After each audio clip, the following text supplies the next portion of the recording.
Testing, one, There's a two, lot of three. men that ass don't like women, but they were told that they had to date them anyway. And all you do is complain about all the shit that bitches do because you don't really like them. You really like other niggas. No. You really like other niggas, so y'all can't. You're not telling me that that's not true. It has nothing to do with gayness. That's not a sexuality thing. Character. Something I'm never going to understand is how women spend so much energy trying to tell men that we're gay because we don't like aspects about a woman or women, instead of asking men how can they be better so the woman would be more likable. It's crazy. Listen to this.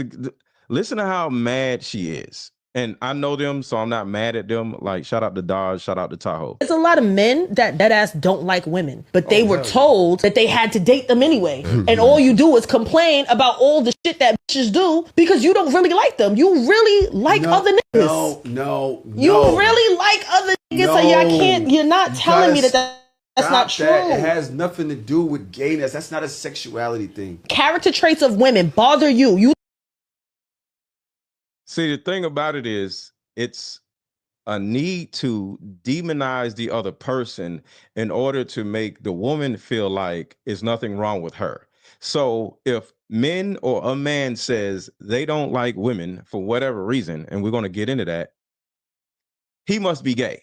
Instead of like, okay, we must be that annoying or that intolerable where men don't want to deal with us or be around us unless it has something to do with sex. You see how that can change your mindset? It's a me being the problem versus you being the problem. Everybody hit a like button. Everybody hit a like button. Drop your city in the chat. Drop your city in the chat. I have two special guests that is going to blow this show out of the water. This may be one of the craziest, most important live streams that I've done in a long time. Everybody drop your city in the chat. Let me know where you at. What's up, Rudy? What's up, Brown Sugar? telling me that don't mean that you just don't like women? It doesn't mean, yes, it means you don't like women. It doesn't mean you like men. This has nothing to do with sex. I don't feel like. See, that's the thing. Just because a man doesn't like women does not mean that man likes men. And I'm not saying men don't like women, but I understand why men don't like women. So I'm going to bring on my guest in a second, but I want y'all to listen to this first, and then we're going to move on to the next thing. Like men. This has nothing to do with sex. I don't feel like shit. I feel like every time we get into it, she always feels something. Well, I just feel why. I don't feel like shit. I feel like logically you should do this, but this bitch be like, my feelings tell me that this. Are you feeling some type of way? I be chilling. Nigga, have you ever sat on your couch and be chilling? Yeah. And this bitch, I feel like there's something wrong with you because you're not talking to me. I just want to sit in silence. Silence. And she will not let me do it. So I am sitting here to tell you, all of this thickness, it's not worth it. Next time you see a bad bitch, just look away. Show me a bad bitch and I'll show you a nigga tired of fucking her. It's me. Wow. I'm the nigga tired of fucking her. However, I invested too much time and a nigga like me is trying to get his ROI. Do you understand what that's like to get your ROI on a bitch? Not a... Oh my God, I'm so irritated. I am so irritated right now. Why? Now, y'all listen to this right here. She's sitting in the bed. She's irritated. Watch this. Are you irritated? Can you, like, let me get it out and not cut me off, please? Like, really? Can you just let me talk and I will tell you? off. I'm just asking why you're irritated. You said you paused after you said you was irritated. So I asked why you was... I never paused. And now I see that you're getting mad, so I don't even want to talk to you. I'm not going to deal with that. I'm not mad. Well, I feel that you're mad, and this is why I can't talk to you. You can talk to me. No, I clearly can't. I was just asking why you were irritated. You were asking, and then you cut me off when I was trying to tell you. But now I never cut you off. You did cut me off, and I don't want to talk about it anymore. I never cut you off, though. You did cut me off, and I was trying to tell you, but now I... My God. So this is this is an example of why men don't like women, because of this emotional instability and the demonizing of us and the gaslighting of us. but y'all love to turn around and say we gaslight y'all, but in a lot of cases, y'all are doing this to us. She's like, I'm so irritated by right now. And a man that's concerned about, her issue, he's just like, okay, well, why are you irritated? And she says, well, can you let me get it out? And then later on, she says, you keep interrupting me. And the man is like, you said you were irritated. I'm just trying to help. I don't want your help. Well, why are you sitting in a bed instead of in the other room talking about you're irritated? Go be irritated some goddamn where else. You're sitting in the bed talking about you're irritated, and then you say it out loud, which means to us, we are either irritating you or we are in charge of getting rid of the goddamn irritation. But now it turns to a goddamn, this is literally what life is with women. This is not just a meme. See that you're going to get mad and cut me off, so I can't tell you anything now. It's fine. All I asked was why you was irritated. I was trying to be supportive. I was trying to. Well, now it is what it is. What? Are you going to say something? Say something. What? I don't know what to say. I'm confused. So what you're saying is I'm confusing you. Yes. So you're confused about being with me? Now she said, are you confused about being with me? This is what we deal with. This is what we deal with. You don't know if you want to be I with me never or not? said that. So what are you saying? Because you're cutting me off, getting mad, and telling me that you don't want to be with me. Now what? What else? I fumbled the man. All right. So let me introduce my special guest, because this is about to be absolutely crazy. First of all, y'all introduce yourselves. Hi, Aaron. This is Anissa, aka Shot by Anissa, in the building, and my lovely daughter. Hi, my name is Naomi. I'm just here, but but I'm gonna be a part of it. So my name is Naomi, the little one. If you don't know who I am, my name is Naomi, the little one. If you really can't find my channel, it's Naomi the little one. So on YouTube. You can go subscribe to me. So. Okay. Naomi the little one is the cutest name in the world. Okay. So I have these two ladies on, a mother and a daughter. And first, it was just going to be me and Anissa talking, right? And the topic of this show, everybody hit the like button, everybody hit the like button, everybody hit the like button. Everybody say hey to Anissa and Naomi. The reason why both of them are on the show instead of one of them is because we were just talking, and I asked Naomi, and Naomi, you're 15, right? Yes. I said, do you know or understand why men may not like women? And then what did you say? I say that it really depends on what is comfortable. It's like when you say that men don't like women, Mm-hmm. I was I was thinking in my head, I was like, what does he mean about that? So stop right there. See, that question that she just asked, Naomi just asked as a 15-year-old, she said, wow, let me find out or figure out why men don't like women, right? That's logical, right? Right. Versus a grown woman saying this. There's a lot of men that ass don't like women, but they were told that they had to date them anyway. And all you do is complain about all the shit that bitches do because you don't really like them. You really like other niggas. No. You really like other niggas, so you're not telling me that that's not true. It has Y'all see the difference? So I want to break this down for y'all. A 15-year-old can hear something that she can deem negative, like men don't like women. Oh my God, right? But instead of saying, oh, it's because y'all niggas gay, you must like men, it just go down this long rabbit hole of all of us are gay because of how we feel about whatever. She says, as a 15-year-old, let me figure out how I can understand why. Mm-hmm. Do you see the beauty of a logical person. And then because of this, Anissa. Oh Lord.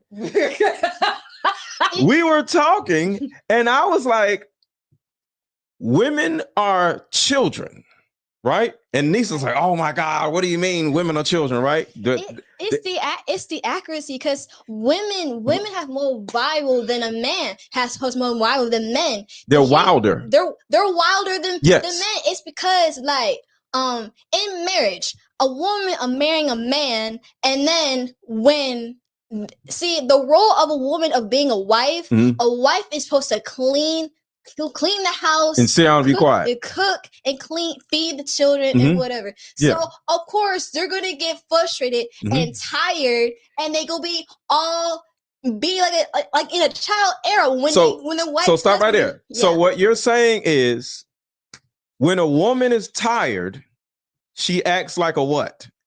A child. A child. When a woman is frustrated, she acts like a what? A child. Okay. As a 15-year-old girl, as you see all these grown women, are women tired and frustrated literally all day? Well, not specifically all day. The majority. It's like the majority of it. So the majority of the day, as a 15-year-old, you view women complaining, frustrated, tired about life, bills, men, and all this other stuff, right? Of course. Okay. So with that being said, does that mean that women operate like children the majority of the day if they're tired and frustrated most of the day? Well, let me say this. Women been a child from the beginning with. They've been like a child. They had a whole child era from the beginning. Even that, it doesn't matter if you have a friend. It doesn't matter if you have a boyfriend or girlfriend. It doesn't really matter. She's gonna act like a child. Because realizing that she's gonna act like a child regardless of that. Okay. It's because it's not only about life. It's like in general. In general, right? I don't like this. Okay, so stop right there. I don't like this at all. So Anissa, we was talking about this, right? Look, Anissa's like, I can't stand this. So look. So then I went to Anissa, and you're in your 30s, and as an adult. So I said this. I said the reason why men don't necessarily like women, Lord, here we go, is because of this. We as men have to take care of y'all or be responsible for y'all in a way like an adult is responsible for their child, right? And I said to Anissa, I said, was Naomi annoying to you when she was 9 years old? Yes. And you said what? I said yes. Okay. She's annoying now. Right. So she was very annoying, right? But then you said, but she's my child. Yeah, because she is. That's my baby. Right. That's my baby. She came out of my womb and all the other stuff, right? Yeah. So because she's yours, her being annoying doesn't bother you, right? Yeah, because I'm obligated to her. Because you're obligated to her.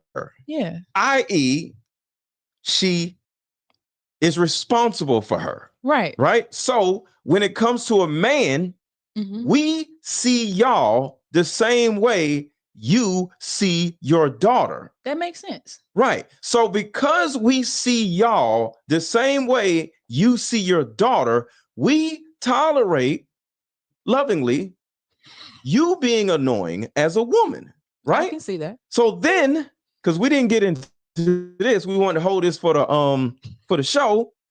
So think about this. A woman with a 9-year-old daughter is annoyed by a 9-year-old daughter, but she loves and is totally okay with the annoyance of the 9-year-old daughter, right? But then I wanted to add this part. Anissa. Yes. If you had to deal with somebody else's 9-year-old daughter, not happening. Would you see that 9-year-old as intolerable? Absolutely. Okay. Come get your kid. Right. Would you want to deal with that child? I'm not going to. Exactly.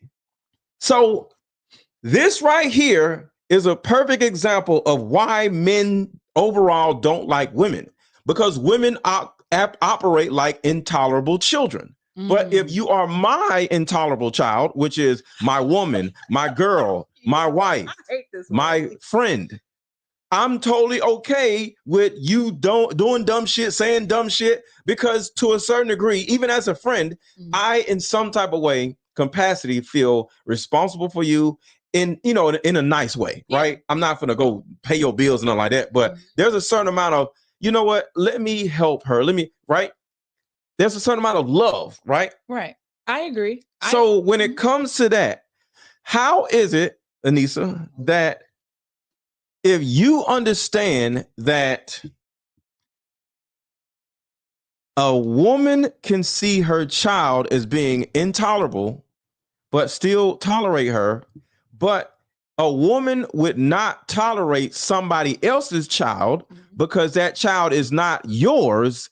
Why is it that a woman cannot understand why a man does not like or want to tolerate a woman that he's not obligated to, in a relationship with, having sex with, or good friends with? Because you're your own person.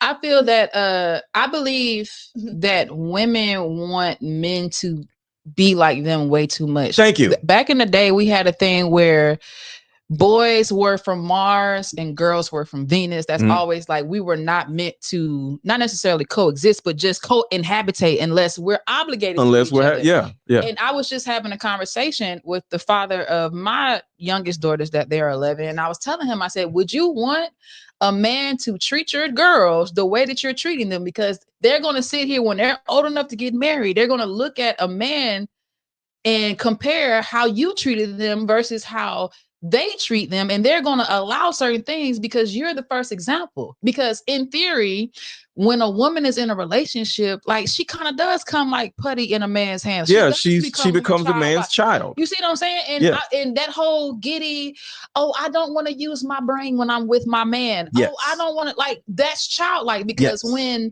my kids are with me, they don't have to use their brains. Stop right there. So when your kids are with you, Cookie Crunch said, I just received my Diva Discussions card game. Thank you so much, Cookie Crunch. Thank you so much. I appreciate you. And let me know what you think about the game. My Diva Discussions card game is on sale, and my Like Mother Like Daughter card game is on sale. And the link is in the chat as well as under this video. Okay. So here's the thing. What were we talking about?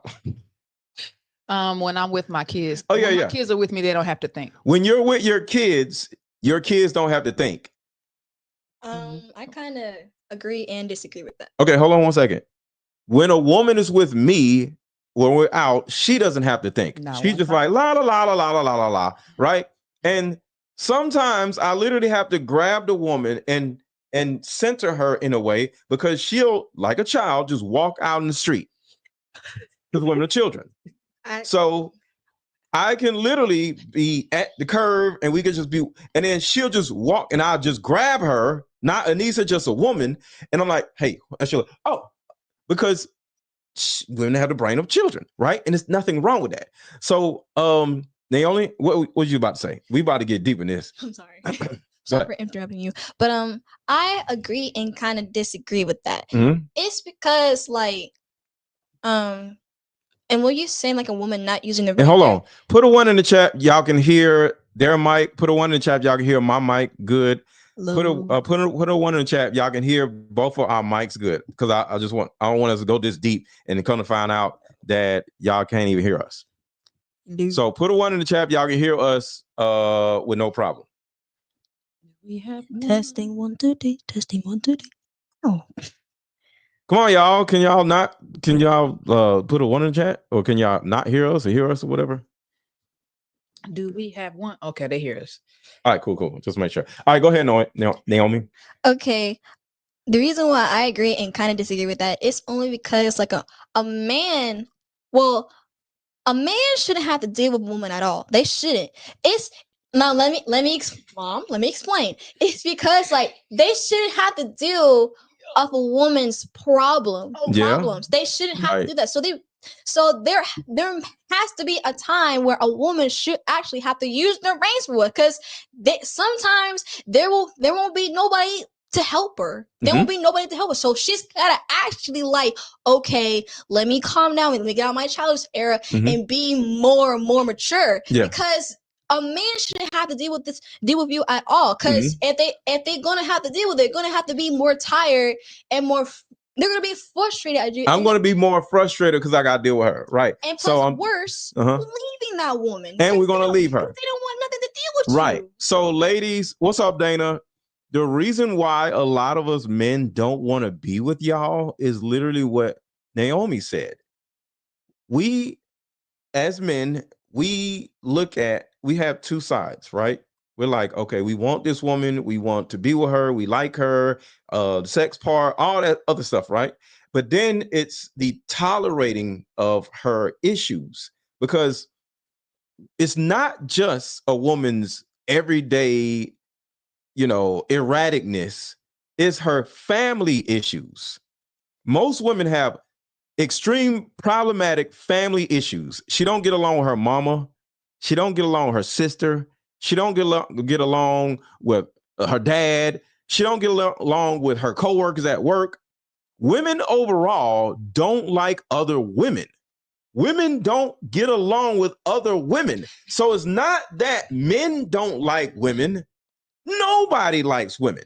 I actually agree with that. My whole life, I never cared for being the girl with all these female friends, because females can be very conniving, very manipulative, very emotional, like even like now competitive for dumb reasons. Entitled. Oh my God, the entitlement is ridiculous. The resentment, all that stuff. They shit on each other. I'm telling you, like two women to be together, they're best friends, but one best friend is shitting on the other best friend in real time. It's really tiring, and and I used to use that and it was a valid excuse on why I had more male friends, because men are they're simple. Like all they want to do is sit down, watch the game, play video games. And I'm that person. I will watch the game with you, play video games with you. I'll chill with you, play cards with you. I'm not over here gossiping, asking you. If I was an eagle and if you were a lion, would you still date me? Like, I think that stuff is stupid. I think it's dumb.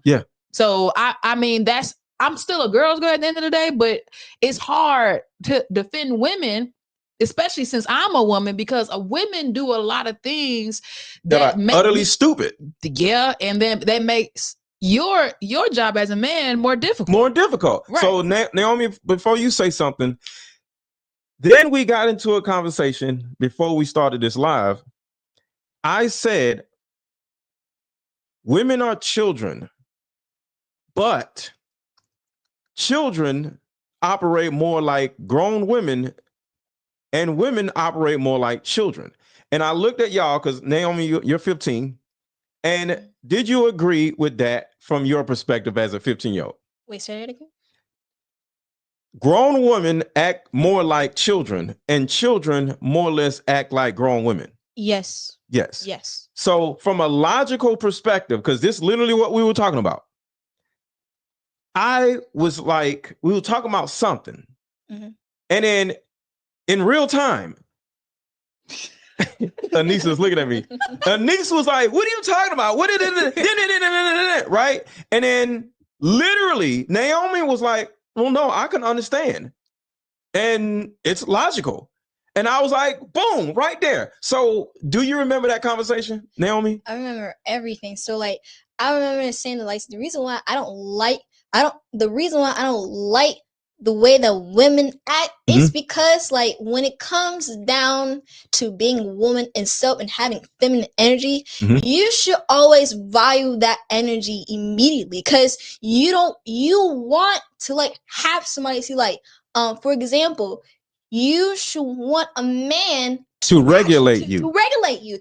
So you have an understanding of a male's like purpose to be around you, right? You have an understanding that women need to be regulated, and a lot of women are not emotionally regulated, right?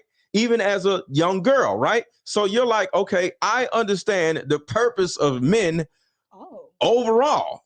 But when it comes to a woman, grown woman, she does not want to understand, because she doesn't want to understand. So in your opinion, why do you think women refuse to understand something that you understand?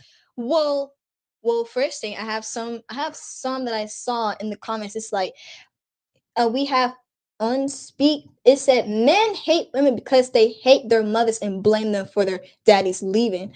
Well, certainly that's not true. And then we got Cookie Crush. I believe that woman's submissions to her man can be confused as being childlike in some cases. But hold on, but let me. But hold on, let's not get away from my question. Hold on, yeah, that's what I'm saying. Don't read the comments. Okay. Do you understand why? Because there's a lot of variables about this, and we can get into the weeds if we're not careful. Do you understand why or how you're able to see what somebody may say, like men don't like women, right? Mm-hmm. And why don't you just go all over the place? Oh, okay, Anissa. Mm-hmm. Remember last week we was going back and forth where I said men don't like this, and we talked about this today. And then you start saying, but why don't they? I don't understand why. Instead of just saying, I want to seek more understanding, can you tell me why? So think about this, y'all, to the women watching. If I say just a thing, men don't like women, right? The first thing y'all are going to say is, but why? But you're not going to ask why to seek understanding. You're going to say why and then start talking. But why? Y'all gay or da-da-da-da? I don't understand why, da-da-da. But I don't understand it. But I feel like, and then you're going to go down a rabbit hole. But I just feel like this. But I just feel like that. Instead of just saying, tell me more. I believe the reason, and I can take accountability for this. I'm very self-aware and self-accountable in a lot of things. I believe that because there's not a lot of people saying hard truths like that, it becomes off offensive and it automatically makes people want to become defensive. So why is a 15-year-old not offended and a grown woman is offended? I didn't say I was offended. I'm just saying, no. Why is I didn't see that? Well, Stop. Perfect example right there. Think about that. The cognitivity of a grown woman becomes like warped. Oh my God. Okay, Aaron. So the reason why grown women operate more like children than actual children do, because their cognitivity is warped. Think about what just happened. I literally just said, why do you think something?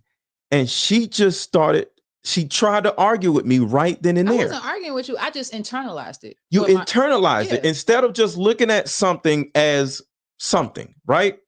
This water bottle is made by Fiji. I don't need to know any more information about that, right? But a woman like, but why is it like this? But why is it like? Or either you'll internalize it and you'll turn around and get offended by it, right? So I just said, if grown women get offended by everything men say, why is it that children don't get offended by everything they say? And you turn around and say, well, I don't get offended. That's not true. I didn't. It's not true. And then, right, Naomi, she's lying about it. She's exactly. It's right in your face. Because women. So a grown woman would get offended by what somebody says and will lie and say, well, I don't get offended. Listen, now they're arguing about me and Naomi seen the same thing. I saw the whole entire thing because the reason why for me, I want to get offended about that because like it's right in my face because like women is gonna act children regardless of that, and then they be like, oh, I don't get offended by that, but clearly your first reading is literally growing when you actually say it because they have to justify. It's like grown women have to justify why they're grown women. But a child is a child. So when you tell a child that you're acting like a child, she's a child. So she's like, sounds logical to me. Right. But when you tell a woman, grown woman, that she's acting like a child, she's going to spend all her life, oh my God, I'm not a child, or I'm a grown woman and I'm independent. I have a degree. And she's going to spend so much time trying to prove to the man or whoever that she's not a child, instead of just accepting what the person sees, instead of just accepting what a man sees and says, you are a child, act like a child. She's going to spend so much energy trying to prove that he's wrong. It's complicated for a woman to like understand because they don't want to accept it. They're like they're drowned in their own sea. They see what they see, but they don't see what the other person sees. Yes. It's very, it's like you're in a deep void of your own delusion. Sense. It's clear like, who is this person? See, see, that's what you see what I mean? It's like they're on drowned in their own void, and they're like being their mind, like in their own mind, they're like, oh, this is okay for me to act like this. Yes. But in reality, it's not. Yes. It's not. Yes. Because it's gonna make you even more child and the lesson of and you become more and more of a child. You're more of a child. You get deeper and deeper in your regression. So the word is called regression. You go farther and farther into your own problematic abyss by trying to justify why you're not problematic. See, think about this. Just this is logic right here. If my car cuts off, right? Mm-hmm. A woman is going to just start complaining about, why is this happening to me? What is going on? Instead of just saying, okay, why did my car cut off? She's going to catastrophize and internalize her freaking car.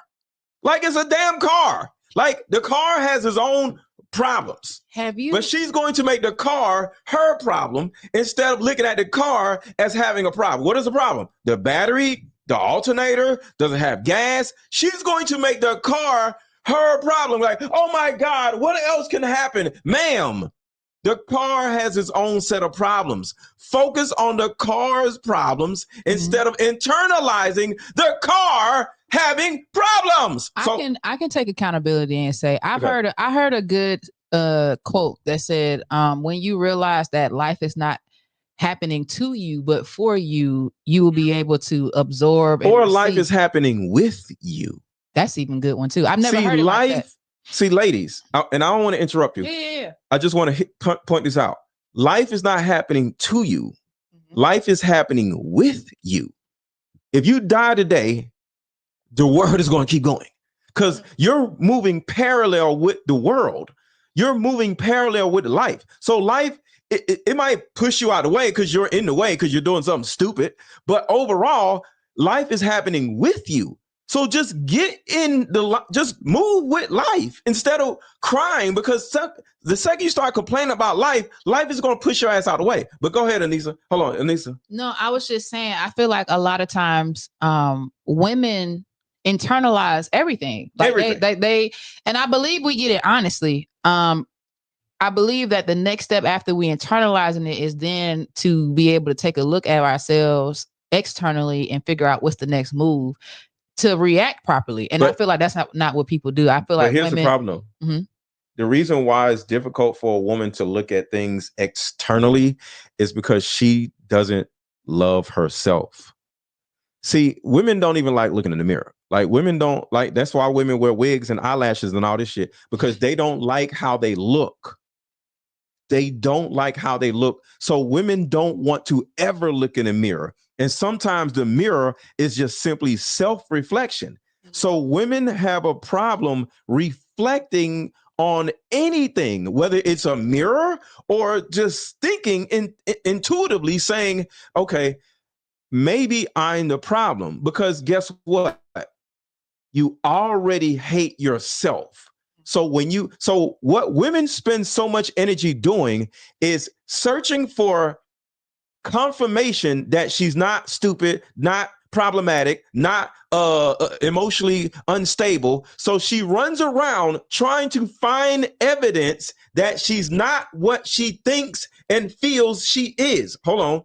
So next thing you know, the last thing she's ever going to want to do is self-reflect, because her own reflection is going to tell her you are this. So you like, okay, I got to find out what Naomi said. Women are so far deep into their own delusion where you seek out evidence that you're not crazy. Instead of saying I'm crazy, how do I fix it? Go ahead, y'all. So I completely agree with you. It's like for women, when you said that they hate themselves and it doesn't really have to deal with their own matters, it doesn't really have to do with life either, because life ain't easy. It is very, very hard. Well, so you're gonna let me say this. Life isn't easy, but it's simple.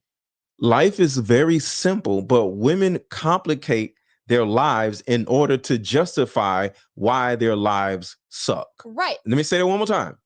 Women in just by nature look at life like it's complicated instead of making life simple, because as long as they see life as being complicated, they then can justify why their lives are in shambles, why they ain't got no man, why they're not married, why they aren't happy. Oh, the reason why I'm not happy, the reason why I'm not married, the reason why I don't have no man, the reason why my life is in shambles is because my life is complicated. But if you were to say, well, actually life is simple, then you're gonna be like, God damn, if life is so simple, why can't I figure it out? Now you feel dumb because you don't want to feel dumb. Life has to be so crazy and intricate, right? But go ahead, and I want to play a video that will break this whole thing down. Go ahead. What makes your life complicated is always your choices. It's like when you do this, everything goes wrong. Everything. And you may be wondering like, oh, why did this happen? Because what you did is gonna create the chaos. It's gonna create everything. Yes. It's like, oh, you forgot to pay this bill. You forgot to pay this, gotta pay that. It's like just like paying your house bill. Yeah. And then you get evicted by your own house. It's like, oh, and then you start crying about being evicted. Right. Did y'all see the movie Straw? Yes. So you seen the movie Straw? Yeah. I hated it. Naomi, that's the typical Black woman. She gets evicted because the landlord is mean. She gets fired because her supervisor is mean. No, you got evicted because you didn't pay the bill. You got fired because you can't stay at work. And you can't stay at work because you had a child that is sick. But the reason why your child is sick is because they have diabetes, because you keep feeding the child a whole bunch of stupid shit. Why is your child sick? Because you had a child out of wedlock. You were married, Anisha, out of wedlock. And now, because you had a child out of wedlock, the father isn't there.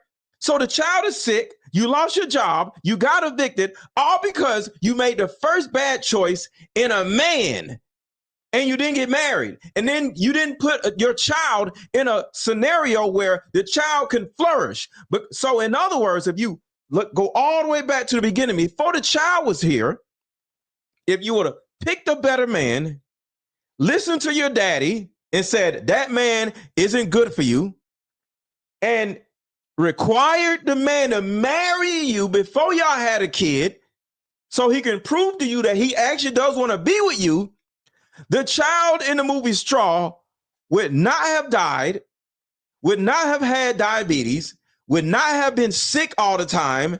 And because the child wasn't sick all the time, and because you would have been married, you would not have been late at work all the time. Therefore, you would not have gotten fired.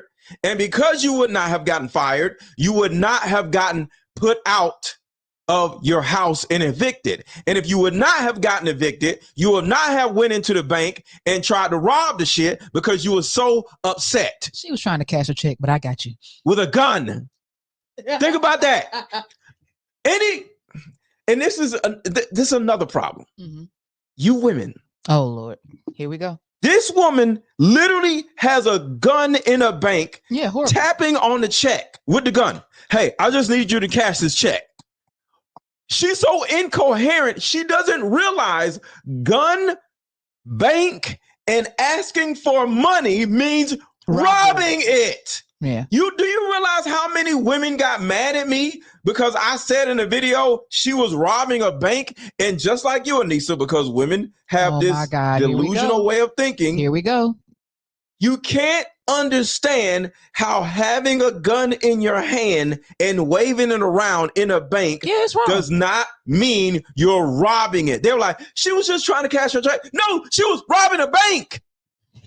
But women don't understand the cognitive side of gun, bank means robbing.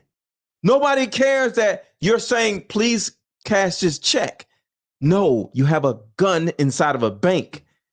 Therefore, you're robbing the bank. Right. But because women feel this need to be smart and pull everything apart in order to get to the lowest common denominator and say, well, actually, she was no.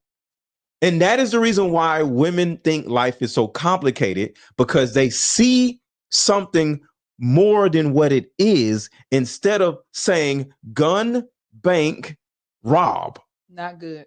Not good. You get what I'm saying? Yeah. See, we think like Neanderthals.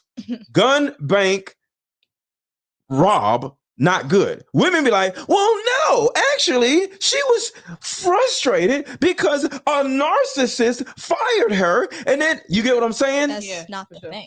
I'm not even gonna hold you. I had a moment of accountability because I feel in this season of my life, all of the consequences of my previous past actions are all coming back to bite me in the ass.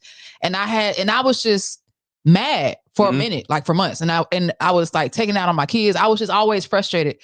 And a minister at my church asked me, he was like, who are you really mad at? Are you mad at yourself, or are you like, who are you mad at? And I had to go home. See, women don't want to be mad at themselves. Therefore, they have to be mad at somebody else, because it's always somebody else's fault. No, I mean, you can't be mad at yourself, because then you're like, damn, so it's my fault. Yeah. Women are narcissistic. They never see themselves as the problem. So it has to be somebody else's fault. But I mean, I get it. And it took a lot of, I went through like 7 stages of grief trying to accept the fact, like, damn, like I caused all this. The grief it's the shame that comes from like the realization of the accountability. Like women don't, the reason why women. But the shame, think about this. And I don't want to just keep interrupting you, but you keep saying dope stuff in the middle of what you're saying.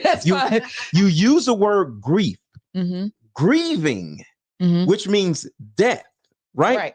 You're literally dealing with the grief, the death of the ego, realizing that all of this is my problem, my doing. The consequences of your Dana action. said, shout out to Dana. Dana said, grieving of your role self, grieving of the image that you portray to everybody else. So when you said you're experiencing grief, it's because you spend a lot, or women spend a lot of time portraying themselves as this virtuous, perfect person. Yeah. And you're a victim of circumstance. Like your baby daddy is a problem. Your job is a problem. This guy is a problem. Misogynistic. What is it? Misogynistic. Patriarchy. Yeah. Patriarchy is the problem. And then next thing you know, you're like, yo, you have to grieve your role self, because you're like, damn, I'm tired of acting like something that I'm not. But now keep going. And this is from my personal experience, right? I had to like go back because I had a kid when I was 13. So I had to go over 2 decades back and figure out like, who am I really upset at? And it all led, like all the strings led back to me. And I was like, I had a decision to make. I felt like I was at a crossroad. Either I was going to take accountability of this realization and deal with the shame and the guilt and the consequences and get the therapy and do the things that I need to do to counteract all this stuff, or I was going to be a victim. So stop right problems. there. Naomi, why do you think it's difficult for your mother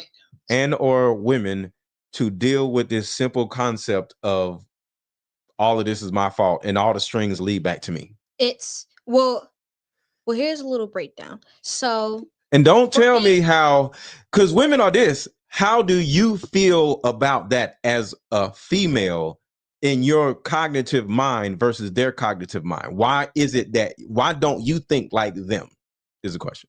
I think it's more like the trauma more than like in drama. Cause like, and you haven't been through trauma yet. I haven't at all, but like, and that's one of the issues. Grown women have been through so much trauma and young girls have not. Therefore, there is no ad blockers. You know how you go on the internet and there's always some pop-up blocker? Women, girls ain't been through nothing yet. You ain't been to enough websites where a whole bunch of shit is popping up. Bop, bop, bop, bop, bop, where you got to keep hitting the X button. For women, there's so many ad blockers that get in the way of their normal everyday lives where they're like, oh my God, and they get frustrated with just life. And then because they're frustrated, like you said, yes, they become what? Become children. Yes. Go ahead. It's like, oh, go ahead. Like, go ahead. They will get frustrated, but they'll be blind any second. Blind, yeah. The more like just like any second, just like when more they like click even more ads, see like young like children see they always have a little potential choice to actually do that, like to see what, because they accept what's in front of them. Yeah, they would accept what's in front of them. That right there.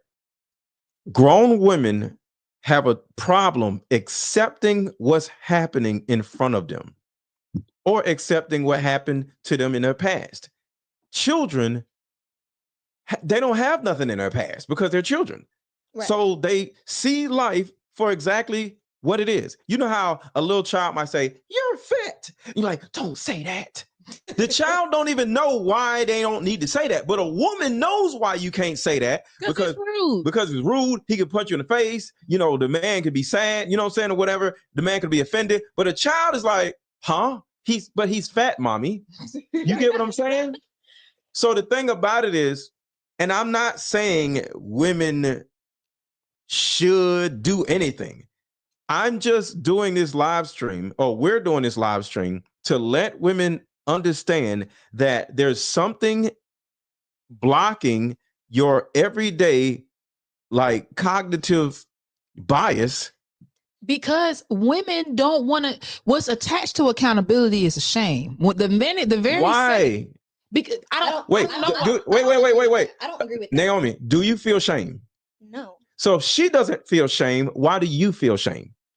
I don't agree with that at all. Okay, it's but like, okay, it's like what you just said. It said there. Let me finish saying what I'm saying. Okay, I don't agree with that because I'm trying to stop you. Okay, whoa. The question.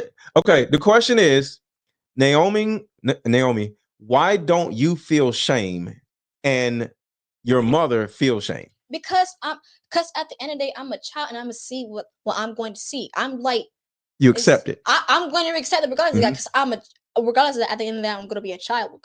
Like, so the reason why I say that what's shame is attached to accountability is because when, and this is just speaking from a general sense, when a woman has to accept accountability for all of the things, like when she really has to look at herself, like you say, look yourself in the mirror and accept what you see, that comes with a lot of shame and guilt, because that realization, like, damn, why is it coming out like shame is the question. Because Naomi, you do dumb stuff too, right? Right. Yeah. So why doesn't she, the question is, why doesn't she feel shame when she does dumb stuff, but you feel shame when you do dumb stuff? I'm just, the reason why I don't know why. I don't know. That's the reason why we don't know, because I don't know. So think about this, y'all. Think about this. This is women, because now both of them are doing this. I said, why do you feel shame and she doesn't feel shame? The common sense response to that is why?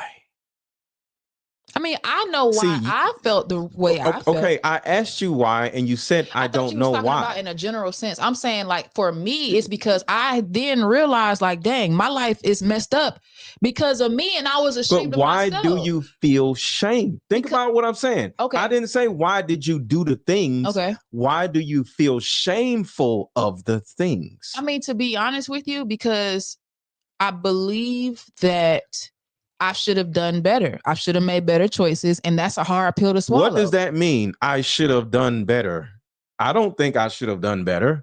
My whole Instagram page got deleted like years ago, right? And my Instagram is not even the same. I would be at like 200,000 followers on Instagram if it didn't. And I actually, the algorithm is different also, right? So it really hurt me financially when it happened, right? Because I set the algorithm for like 3 years so the people viewed me differently, right? When I got back on my new channel, I was angry because women got my Instagram page deleted. So when I initially got back online or my new page, I was slightly angry and my videos were angry, right? So I brought in all these angry dudes that started following me, and my following went up, but is a whole bunch of dudes instead of a whole bunch of women, because I was known specifically as a coach back then, right? So I think to myself, like, damn, man, I wish I get my Instagram page back. But I don't feel shame. I believe the reason why I feel shame is because I have to like, the consequences of my actions is something that is repetitive. It's not something that can just go away because. Why do you feel shame is the question. I mean, I'm still working on it. I'm currently. Why do you feel shame? Huh? It doesn't. Can you? Why do you feel shame for your past? Okay, Naomi. It doesn't make sense. Why do you not feel shame for when you do something bad or dumb or crazy? Because people in this world do bad things all the time, like murder. And it's okay, right? And mostly it's becoming okay. It's literally becoming okay. It's so never I don't okay to murder anybody. First of all, people die every day, and it's okay. Like, okay, I need y'all to understand. I don't want to interrupt you. The way we eat is by murdering animals. Right. So murder is normal. I get what you're saying. Yeah. All of us would be dead if nobody gets murdered. But go ahead, Naomi. Usually when my mom says she feels shame, I don't really get that, because it doesn't make any sense. Right. Because the past is the past. What you went through. Yes, we made bad decisions. Yes, we do dumb things. Yes, we go do drugs, have sex. We do all those things because we don't know what they're doing regardless of that, because we don't know what we actually want from this world. And guess what? We don't want. It's okay not to know. And that is the thing that women do not understand. It is okay not to know. Dana, in the chat, you already know what I'm about to say. What I'm about to say, Dana? Put it in the chat. I'm just going to wait. Put it in the chat. What am I about to say having to do with knowing? We're going to wait for Dana. We're going to stop everything. Shout out to Dana. And Dana, let me know if you want to come up. I would love for you to be a part of this conversation, but you might be at work. Mistakes teach success. Right. I agree with all this stuff. Hold on. We still waiting on Dana. Okay. Dana, you're in the chat, Dana. Where you at? Okay. Excuse me. Okay. I'm gonna save my spot. Dana. Okay, forget it. I don't know where she is. She's at work probably. So what Dana said. She's like, what? What do y'all want? Like, bro, okay. I'm trying to watch Dubai. Like, right. So Dana said I'm working. It's okay. It's okay. So what I teach women is I know nothing. See, the more you come to grips with I know nothing, your ego leaves you. I might be on a YouTube video talking to dudes and they're like, so why do you teach women? Or what do you teach women? And I said, well, one of the things I teach women is that I know nothing and they know nothing. Whoa, that's crazy. What do you mean? Why? How are you helping women by telling them they don't know nothing? Because it's the acceptance that they don't know anything. Just like with you. Yes. You don't know anything because you're 15, right? Right. And you accept the fact that you don't know nothing. And because of that, you're open to understanding people more. Instead of just arguing with them on your own interpretation of stuff, you're open to their interpretation of stuff, right? It's like the whole mind. It's like your whole mind, what you see, it's like a teacher. Yes. Like a teacher's supposed to teach a student what is actually right. And it's like, okay, if this is actually right, then like, okay, why can't I do the same? Yes. But and the thing about it is the teacher is the heir. I'm gonna say it again. The teacher is the heir. How is a teacher the heir, y'all? that's what you see. Because what God it's what you don't see. Oh. The teacher is the heir. See, we're aware that it's air because we can breathe, right? Yes. But we can't see it. So what you can't see is actually what's teaching you. Because here's what's crazy. If you can see the air, what will be happening if you can see the air? Answer the question. No. That would mean something's wrong. Oh, yeah. Because that means something's in the air. You can't see water. You can see through water, right? Right. Yes. But if you can look down in your water and you can see it, something, that means something's in it. because you don't see the water. You see the bottom of the bottle. You don't see the water. You see the bottom of the bottle. Like the ocean's not blue. Right. It's something in the ocean. Yeah, it's reflecting off of the sky. Right. So the thing about it is, and this is to the women, and it goes to my I know nothing mindset. The more you realize you don't know anything, the more you're open to learning because you don't know anything. So the same thing with air. I learn from the air because I can't see it. Because whenever I can see air, that means it's smoky. There's something in the air. You ever heard somebody say, there's something in the air? Yeah. Yes. So nothing is what's teaching you. So stop worrying about something that is teaching you and worry about nothing teaching you, because nothing teaches you more than something teaches you. And the fact that women always think that there is something is the problem with how women cognitively think. I believe, like with the clips that you showed earlier about the girl, like, I'm so irritated, and it evolved into him not wanting to be with her. That whole roller coaster right there is women's problem. Like, because she always thinks it's something. It's always something it's always something with women, right? But there's actually nothing. As a woman, right? We had to remember that men are from Mars and we are from Venus. Like, it took me a while to understand that. Even though when I'm sitting down on my couch looking into space, my mind is going a million miles a minute. But if a man is doing that, he ain't thinking about nothing. He ain't thinking about nothing. And as a woman, I'll be like, what you mean? That's what I'm saying. So the key to understanding not just men, but life, that there's nothing.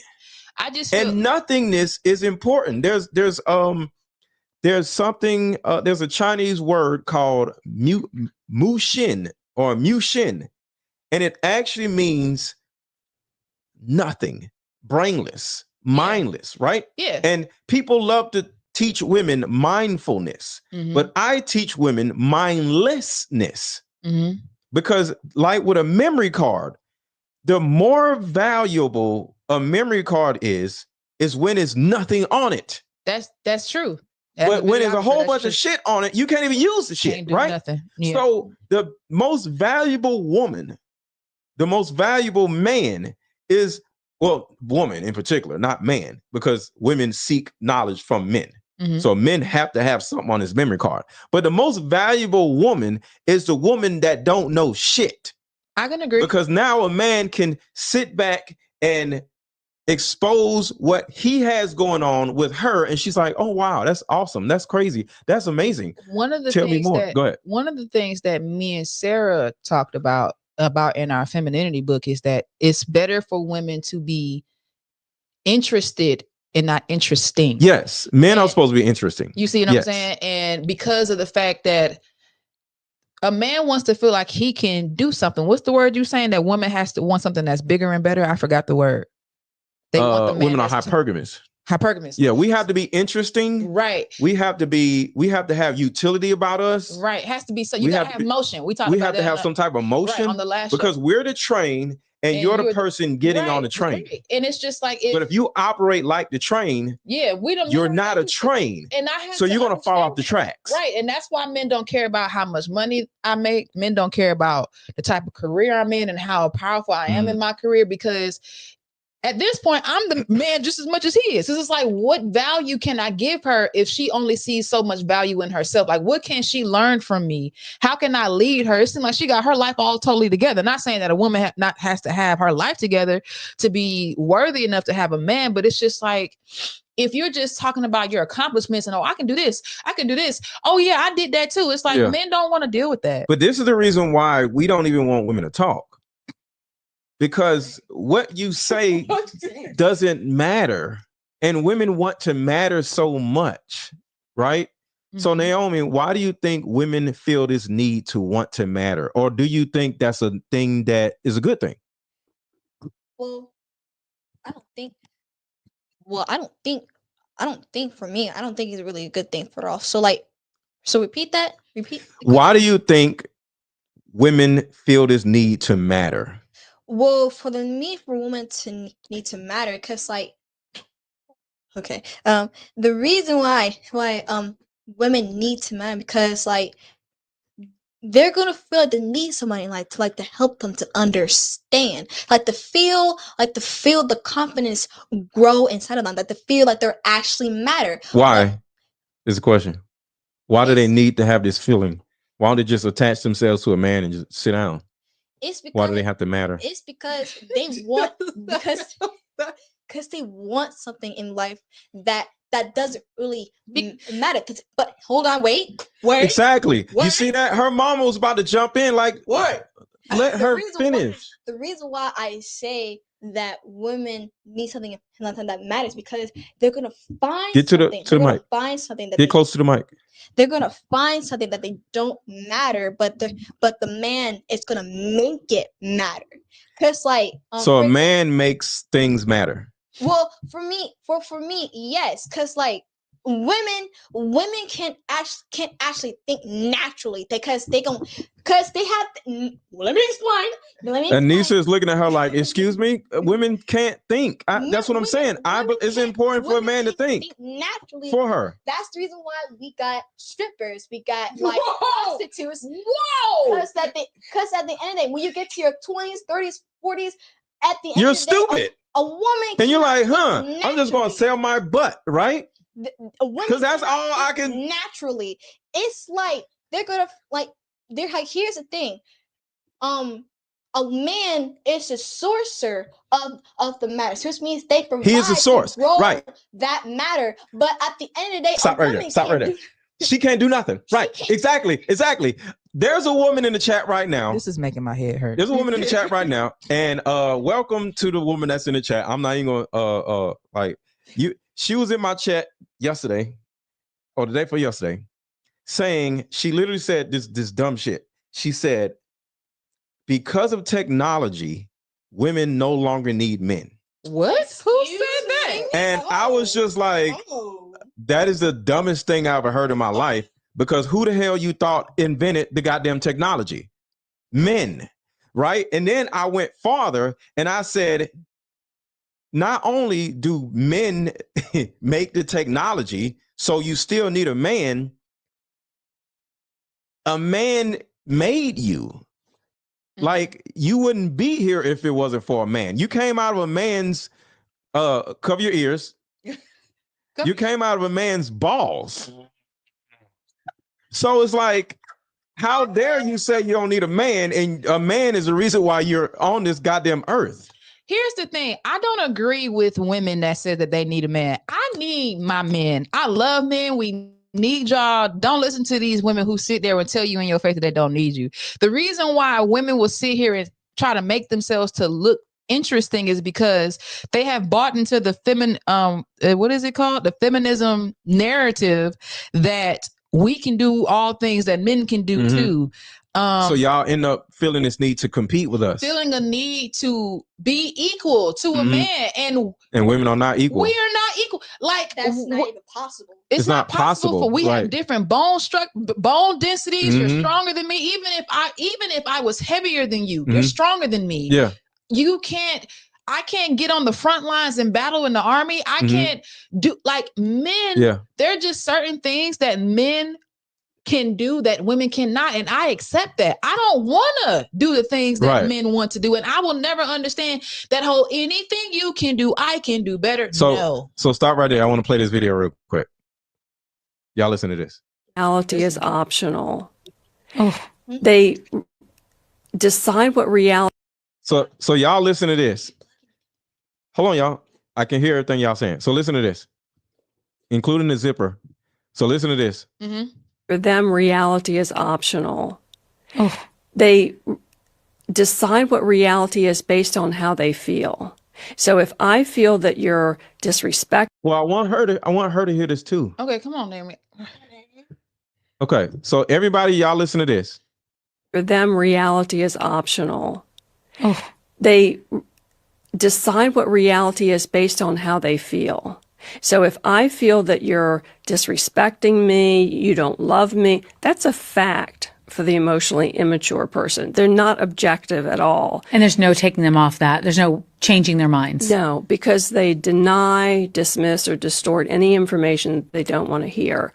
And if you are the kind of person who is self-reflective, that's almost impossible to get your head around, that someone could do life in that way, or not take it on somehow and take on the burden of being the fixer. Precisely.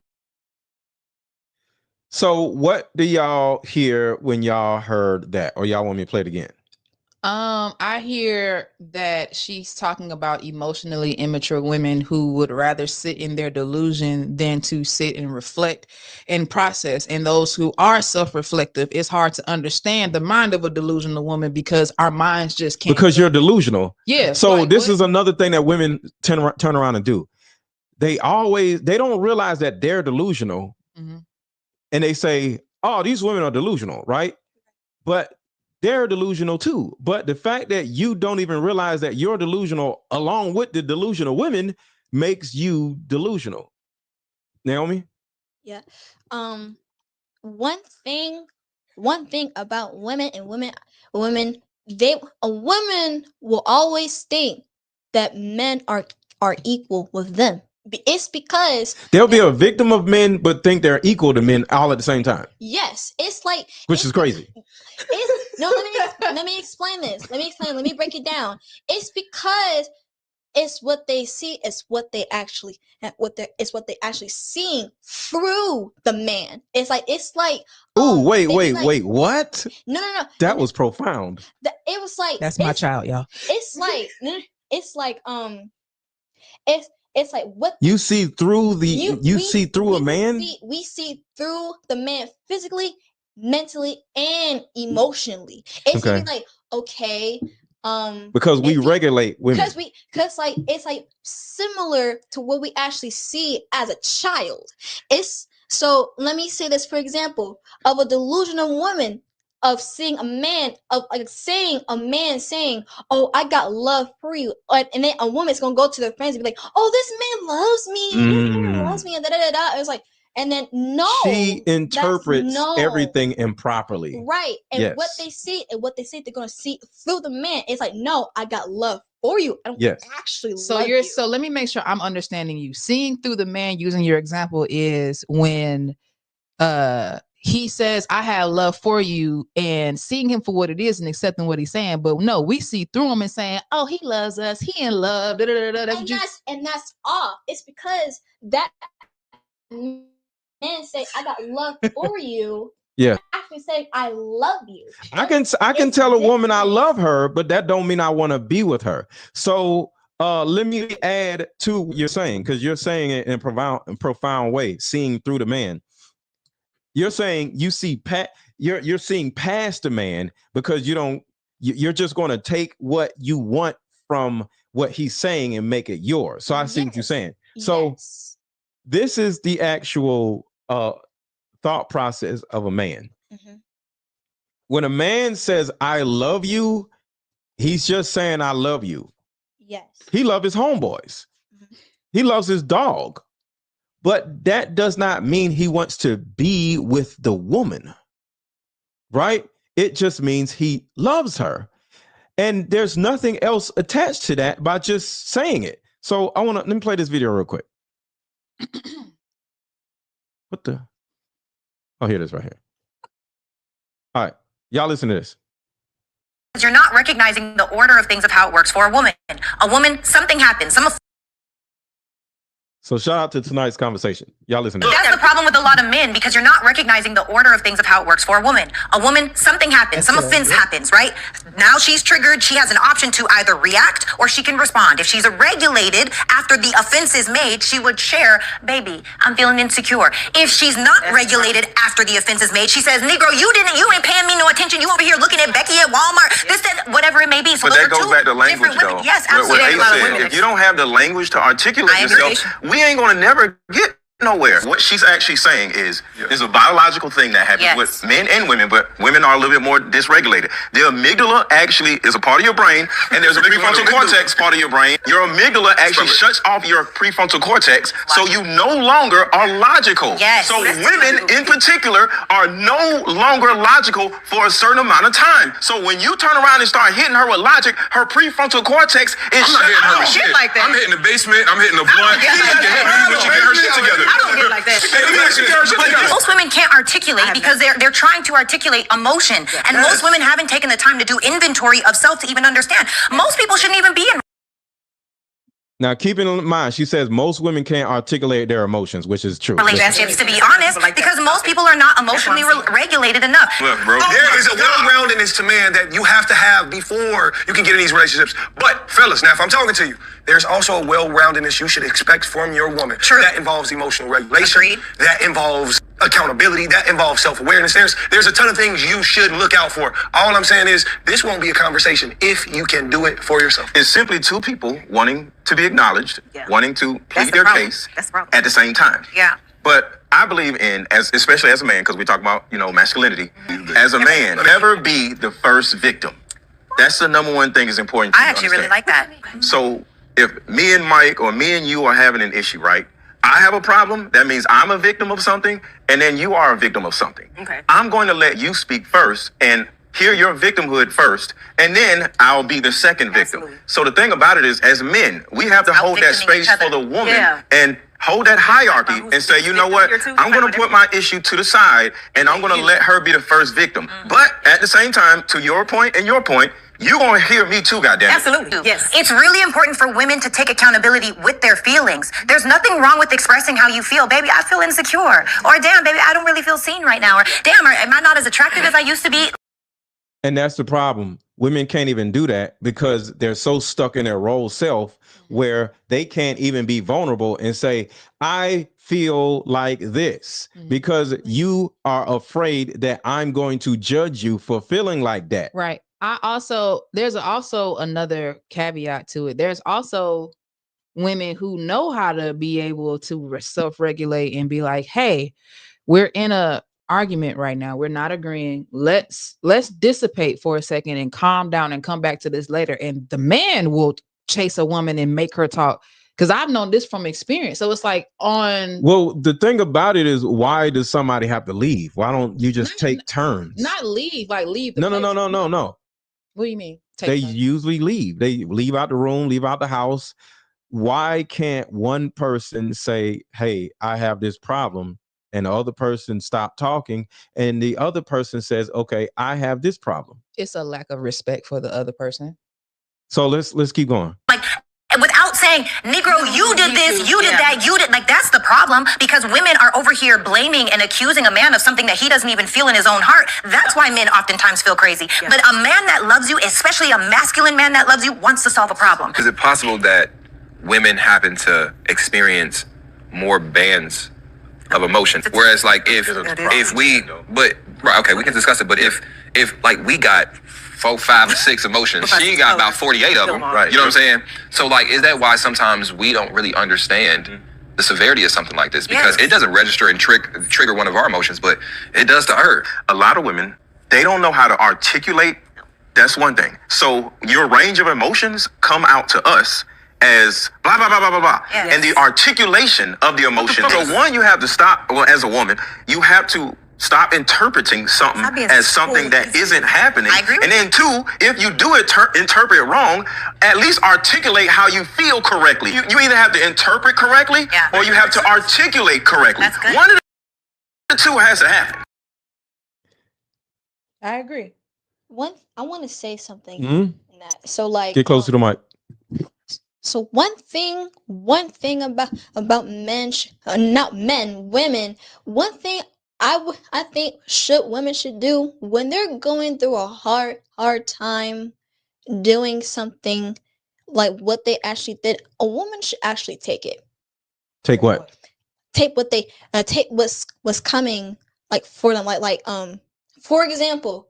That's not their nature. Women are like deer. They don't want to get eaten by the lion. They run. I know, but like Women don't even like rain. But like, have you ever? Guess they wig gonna get wet, Aaron. Have y'all ever heard a woman act crazy because it's raining? Yeah. They literally like they never seen rain before. Yes, sometimes that's literally. Sometimes that's basically me because I'm like I want to go somewhere, but but for me, I can't control the weather. I can't control anything. I'm my own person. So why do y'all scream when it rains? Because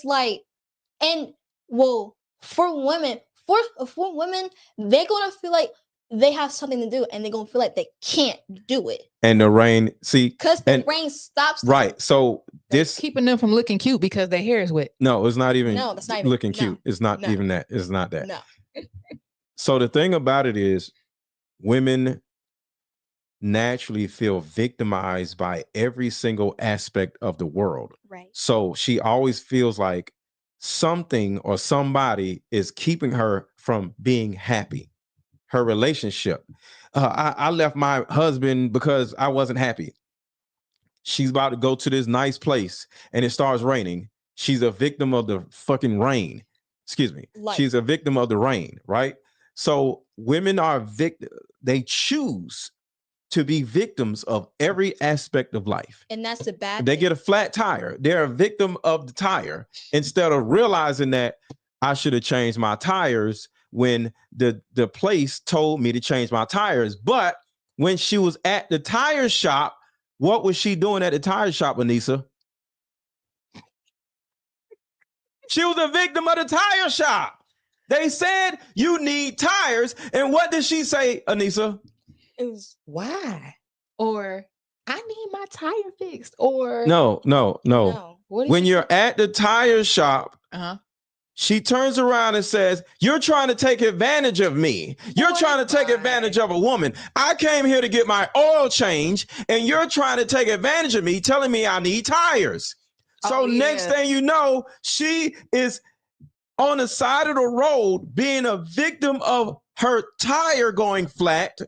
But when she was at the shop getting her oil change, they told her you need tires, but then she chose to be a victim of the tire shop, saying the tire shop is trying to take advantage of her, telling her she needs new tires. And that's not a good thing. It's not. And you may be reason, and that's maybe the reason why your life complicated, and the reason why no man will want you. No man wants to deal with that. I believe that the next state when something bad happens, I believe that women need to have the ability to look outward, inward. Look outward and inward. Be like, all right, I feel this way, but stop feeling. Huh? Like that's it's not the, possible. It's the dumbest thing in the world. Like Y'all feel too goddamn much. I believe. Stop. Listen. Because you're think about what you say. You want to say I feel, but no, you said I was I about to say I believe. I believe that statement. Okay, so look, your feelings listen. have been worn out. I need y'all to stop feeling. It's the stupidest shit in the world. Why the hell do y'all want to feel so goddamn much? Because I'm not. Wait. Can y'all just listen?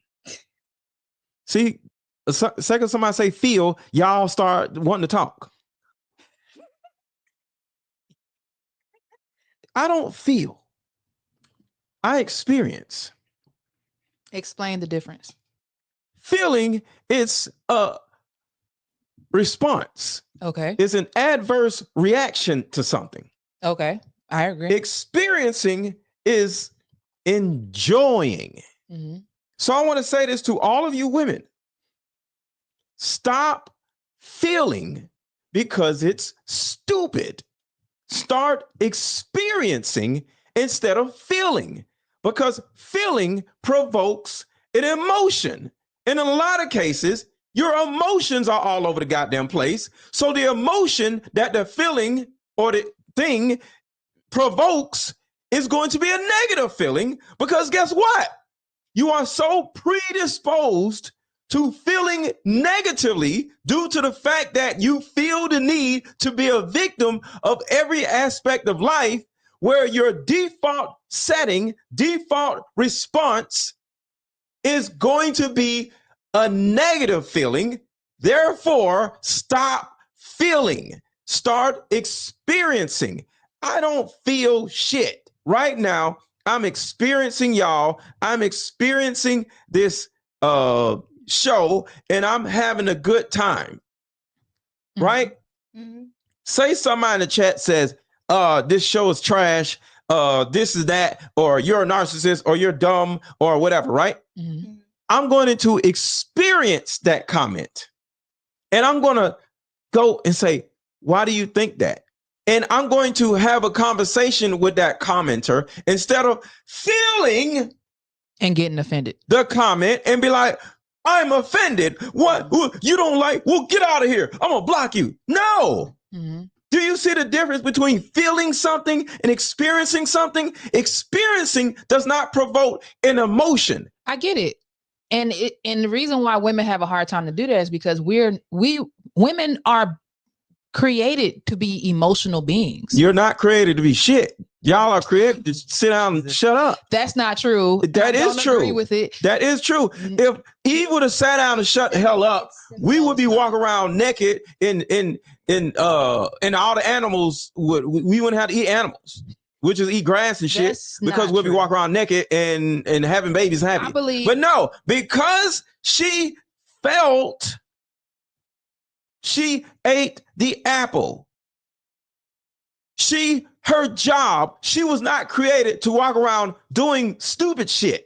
She was created to sit down and shut up. She was created to be Adam's helpmate. Helpmate, which means sit down and be of service to him instead of walking around, wandering off, eating dumb shit when God told him to tell her not to eat dumb shit. And he says, stop, don't eat stupid shit. Don't eat from the garden of whatever. The tree of life. The tree of life. Her dumbass went and did the shit. Why? Because she felt like it.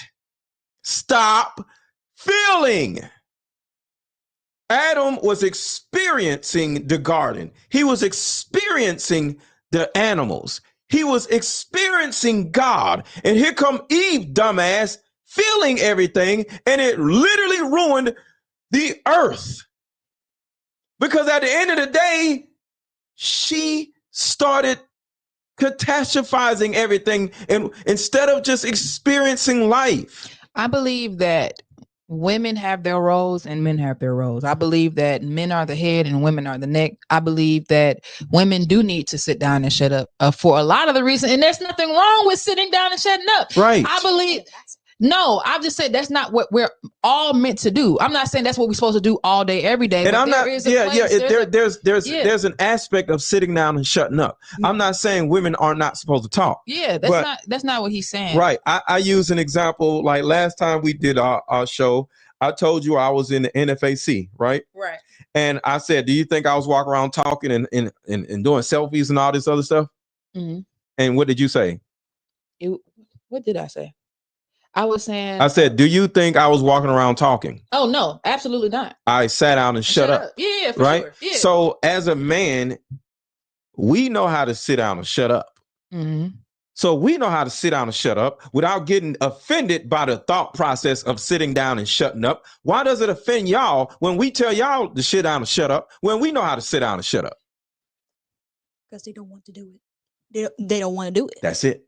Y'all feel entitled to talk. Y'all feel entitled to every goddamn thing. It's like fitting in, trying to be your equal, even though you're not my equal. Yes. You're trying to fit in. Yes. It's not a good thing. And here's another thing when it comes to just women not wanting to sit down and shut up.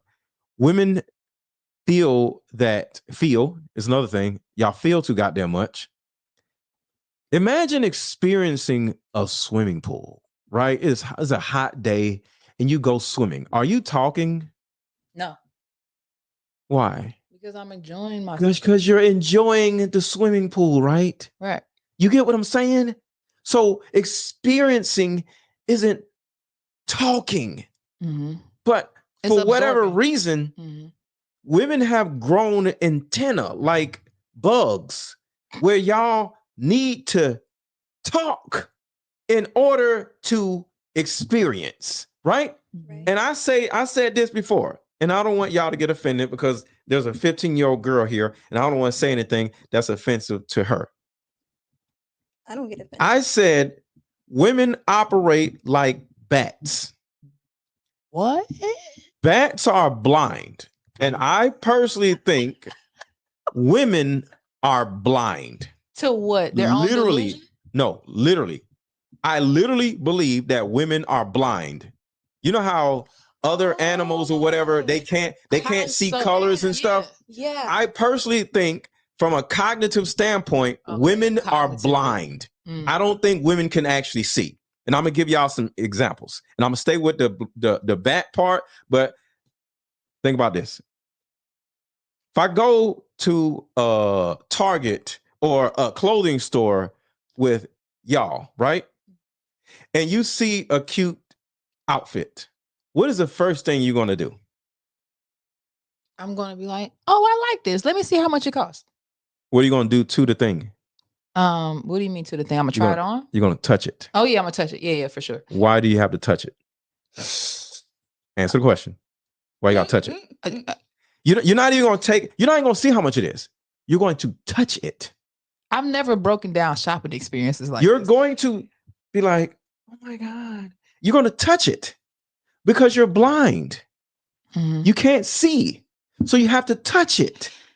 So women have to touch everything instead of like just buying it. You have to touch it because that is the way women see, right? So going back to the women operate like bats. Bats can't see, right? Okay. So what they do is they use something called sonar. Sonar. And they make a high-pitched noise. And the sonar bounces against a wall or another bat or something else, right? Kind of like a snake also. A snake has to lick the air in order to be able to sense what's around them because snakes can't see. So when I say women are blind, it's not a crazy thought because there's a lot of animals that are blind. Bats are blind, snakes are blind. They literally can't see, right? So with this, women in particular, they don't lick their tongues out. They don't have sonar. They talk. So women have to talk literally 24/7 in order to get an understanding of what's going on around them, right? Femininity is always testing something. That's testing, why, right? Always that is the test, the talking, right? So women will be like, girl, guess what he said to me? Girl, I went to work and my supervisor said this. Da da da da da. The reason why they're saying all these things in order to get the other person to tell them how they need to feel. Right. Girl, am I tripping? Girl, he sent me this text. What do you think this means? That's a woman's sonar because women are blind. Women can't see.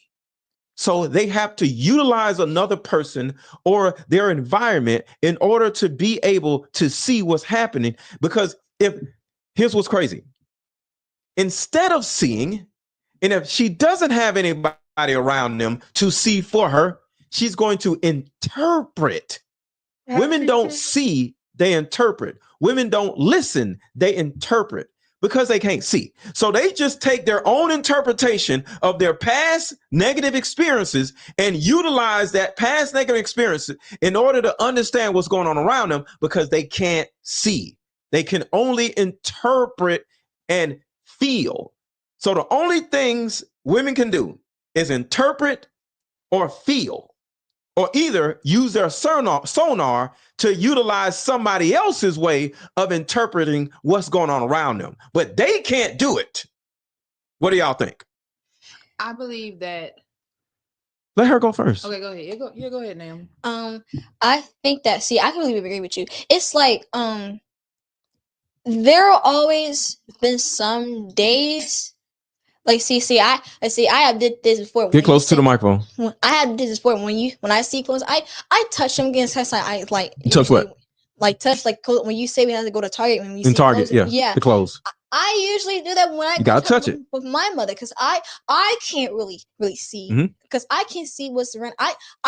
We all women do the same thing because they're blind, but they're blind. Here's a little breakdown to it. And the first thing women gonna say is not all women, but go ahead. But women are blind emotionally and mentally. Okay, they're gonna and behaviorally because they're not all women is literally her being blind to her own behavior. But go ahead. They're gonna let their emotions affect their they're gonna let their emotions dictate. Yeah. If like something like that. What's up, Pammy Pam? but it's like they're gonna let that reflect what they're actually gonna see. And the reflection is the sonar. Yes. But like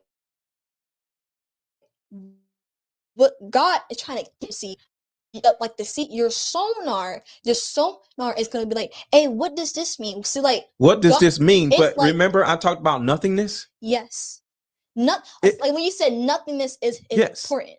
Yes, it means nothing. See, here's the thing. And I want to show y'all something. I'm just going to show this to y'all.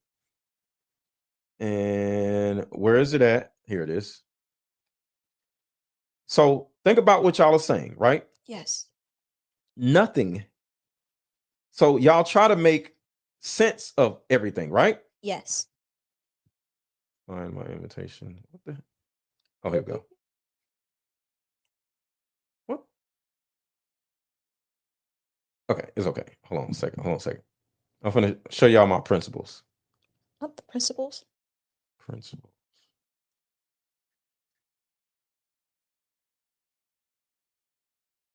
Okay, here we go. All right. Read this. And what is the first principle? And read it in the mic. Like the whole thing? Read the first principle in the mic. It doesn't matter. It doesn't matter. It doesn't matter. That is my first and number one most important principle. The reason why this means so much is because I'm teaching women that it doesn't matter.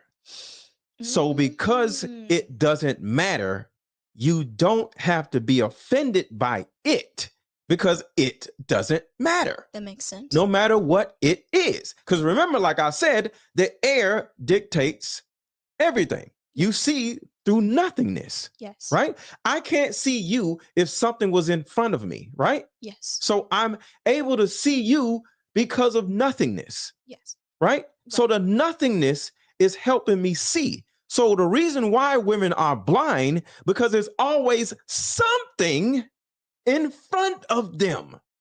But when you realize there's nothing in front of you, you then can see. See, women are addicted to certainty. They have to be certain, but they can't see. So they're always feeling. And think about feeling. It's a literal feeling, touching shit when you're in Target, and the unliteral feeling of I feel like. Yes. So the reason why y'all need to feel so much is because you don't trust your own nothingness. The reason why men can sit around and just think about nothing is because we love and embrace nothing. Yes. So nothingness is where the truth lies in life. And once you realize that nothing matters, nothing, the rain doesn't matter. What time it is doesn't matter. Nothing matters. You then can sit back and enjoy life and experience it for what it is. Do y'all realize that the entire world is here for us to live? The sun is specifically at a temperature that doesn't kill us, but it doesn't freeze us, right? It doesn't burn us, but it doesn't make us too cold. Do y'all know that the sun is centered? It shows up every freaking day for us. The sun shows up for us. And if you sit here and say, well, no, the sun doesn't come up, the world revolves. Well, why is the world revolving? Because us, right? Why are trees just sitting in one place, sitting there for his entire life? For us. Why is it oxygen? Why is it never not oxygen? There's never not oxygen. Because the world revolves around us, which means nothing matters because nothing is here for us. Because regardless of that, for us, we're gonna just like for women, we're gonna be touching things because it only depends on stop touching stuff. Like it's like didn't your mama tell you when you was little stop touching stuff? Yes. Stop touching stuff. Just experience it. Like it's like you don't need to touch it. It's like for women when you like touching things automatically. Because it's the need for certainty. I need to see what this fabric feels like because you need to be certain of what you have trouble seeing. You can't look at it and say, okay, that dress is this. You can't even tell what color the dress is without touching it. You see, like for women will always feel like gonna make excuses. What that the excuse is, they're gonna make an excuse as their own feelings. Cause you like when you're like touching stuff, you're gonna go to a wrong path where you're not even supposed to be going. Right. And then you're gonna main the reason why your life is complicated like it is because you're touching everything that's around you. You're touching everything that's around you. Everything, and then you're gonna be reason why you're going. Why am I going to this path? Why? Right. Like why is this? Why is this happening? It's like walking through the woods and you see a pathway, right? Right. That doesn't mean you need to go down the pathway. It's just there. Like allow the pathway to be there and just keep going where you're supposed to go. It's say like women, like what's down there? Like women what don't. Difference does it make? Like women don't think like for people as well.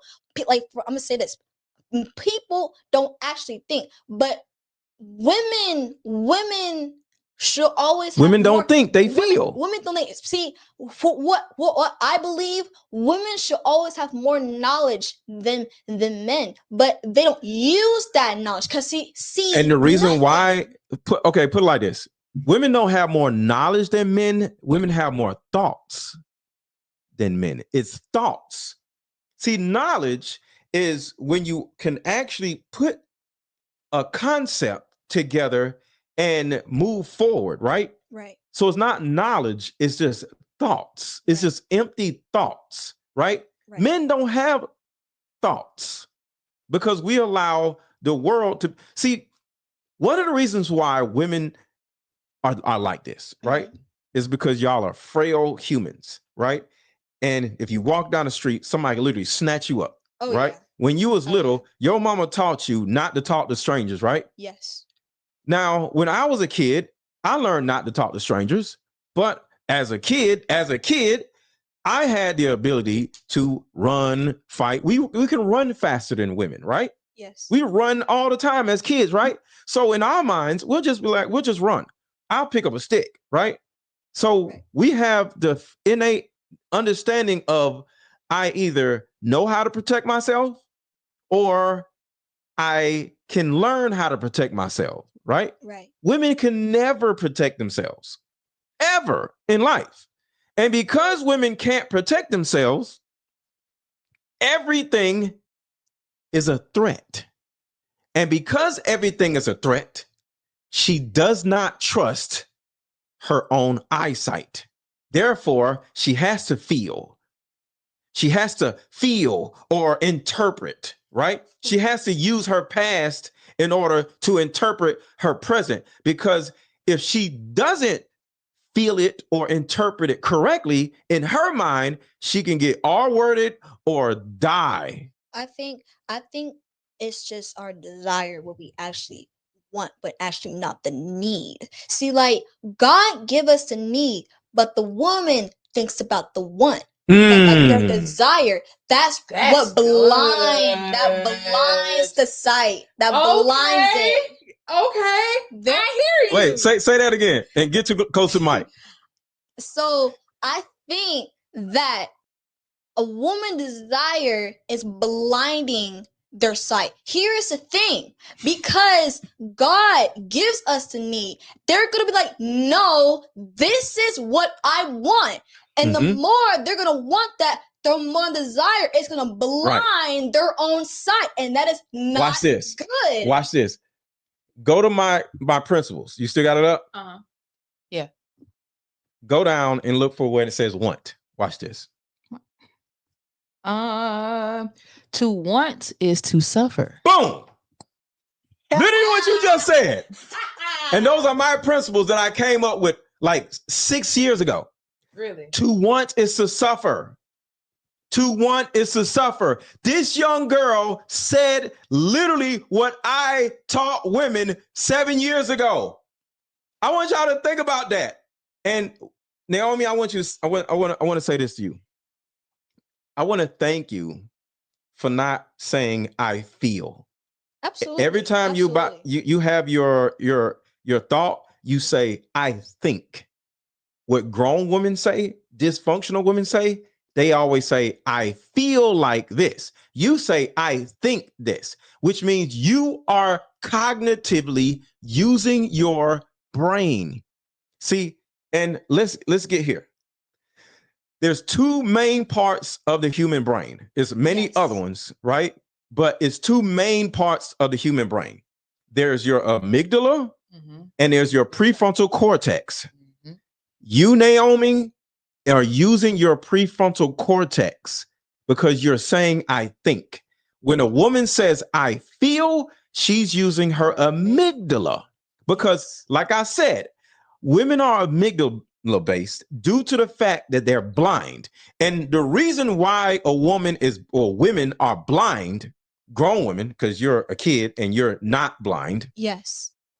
Grown women are blind is because there's so many negative experiences that are stored in their amygdala part of their brain where they don't trust what's in front of them because they have been hurt so many times where they don't trust the freaking air. They don't trust the atmosphere. They don't trust anything, right? So they have to utilize what they went through to teach them what's in front of them, not knowing that what's behind them has nothing to do with what's in front of them, because what's in front of them is a new experience. But they are afraid of new experiences because virtually every experience has hurt them. Right. And I want to say this. I want to say this to all the women who's actually going through all this. Please just stop.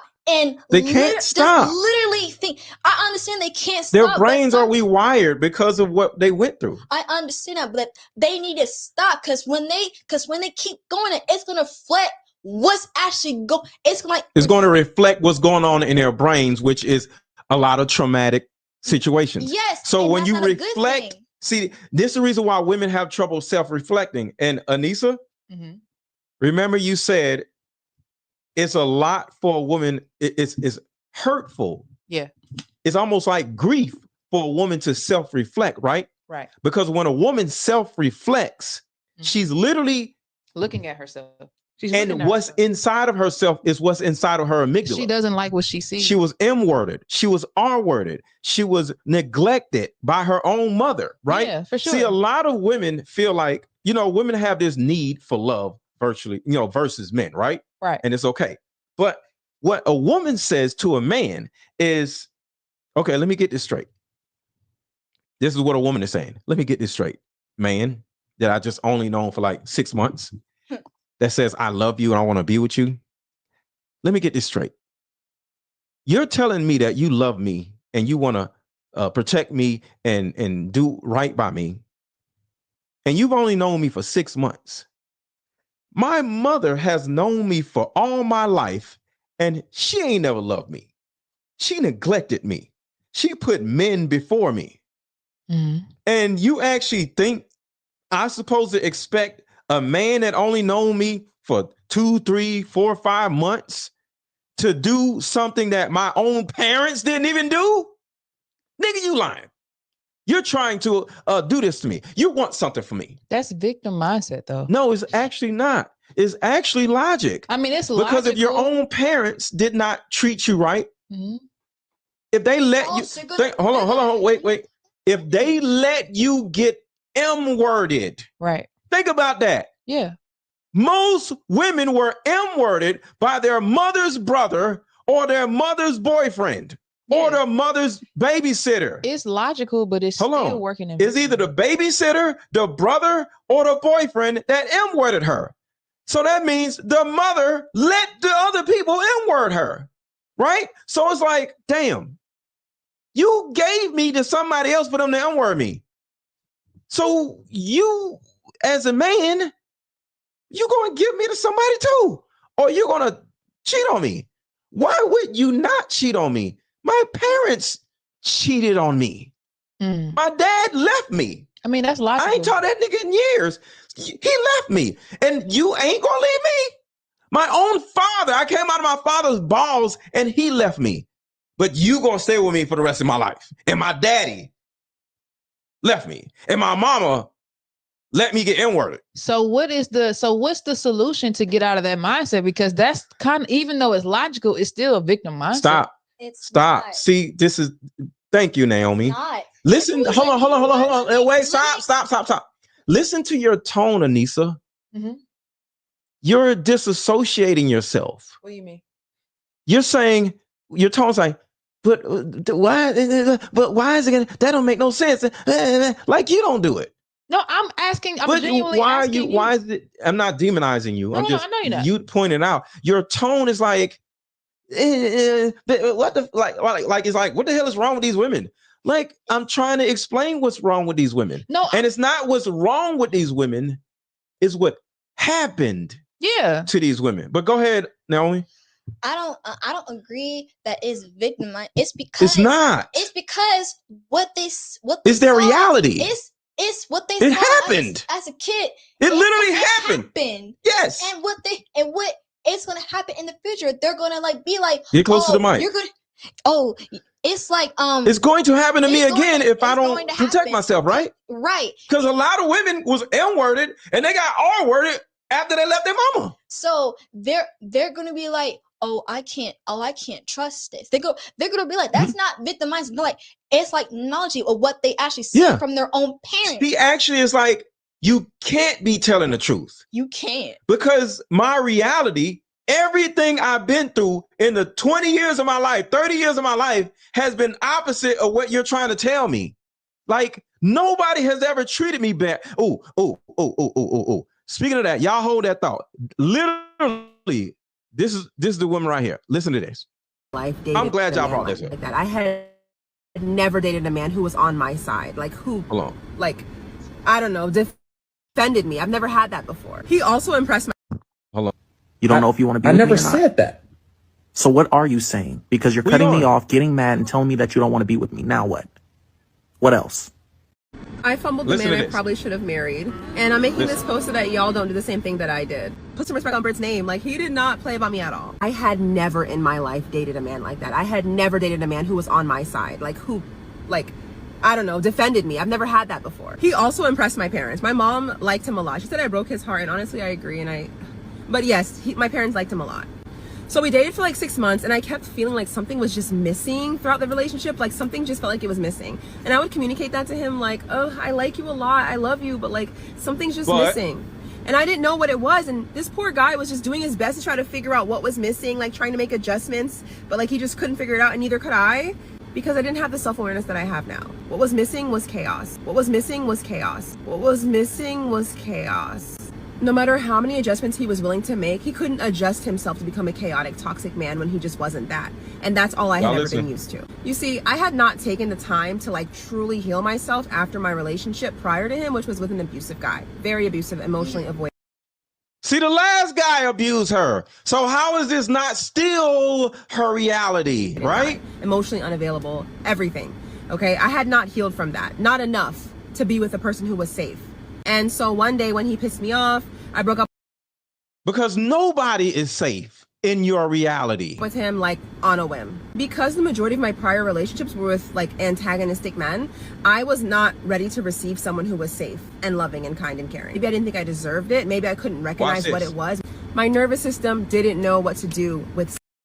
Her nervous system did not know what to do with a person that wasn't chaotic. Because remember, I said all of this is about brain waves, right? Yes. It's about rewiring your brain. You can't just turn around and say, well, why don't women just do this? Because their brains aren't wired like that. She has an overexcited nervous system. So it's two different things that are going on with a lot of women. They're underparented and their nervous system is overexcited. So it's having an underparented life and an overexcited nervous system. Let's keep going. She's going to talk about her parents. Watch this. Safe. My parents were kind of emotionally unavailable. Growing up in that dynamic, you kind of look for that in partners as well. So I ended up with emotionally unavailable men back to back. Hold on. That's the most important part. Remember, your reality is what your parents did to you. So it's a real thing. Didn't recognize what it was. My nervous system didn't know what to do with safe. My parents were kind of emotionally unavailable. Growing up in that dynamic, you kind of look for that in partners as well. So I ended up with emotionally unavailable men back to back to back. That brings me to my next point. For a while, what I felt like the relationship was lacking was him being a true leader. He would defer to me to make a lot of decisions because he felt like I was more intelligent than him. He would want me to like plan stuff. He would want me to just like make a lot of choices that I. Now, right here, she's like, he's a leader. Why do you want me to plan stuff? This is how delusional and crazy nuts women are. Women always want to feel like they are a part of something, right? That they matter, right? That they're worthy of love, right? Yes. The man is literally giving her something to do. She's his helpmate, right? Yes. One of the things that he's not good at is he's not good at planning stuff, whether it's a trip or whatever, right? So he's like, hey, you're smarter than me. Not you're smart. You're smarter than me in this place. Remember I said that? Yes. You're smarter here. You're better here. You're smarter than me at this, right? Yes. So she's then like, well, if I'm smarter than you, why am I with you? So she screws up the relationship because he told her that she is smarter than him. You need to be careful. Right. So because women can't cognitively understand verbiage, right? They can't, women are not good at comprehension. She heard, you're smarter than me. Then she believes she's smarter than him altogether. Then she's like, well, why the hell am I with your dumb ass then? And she leaves him.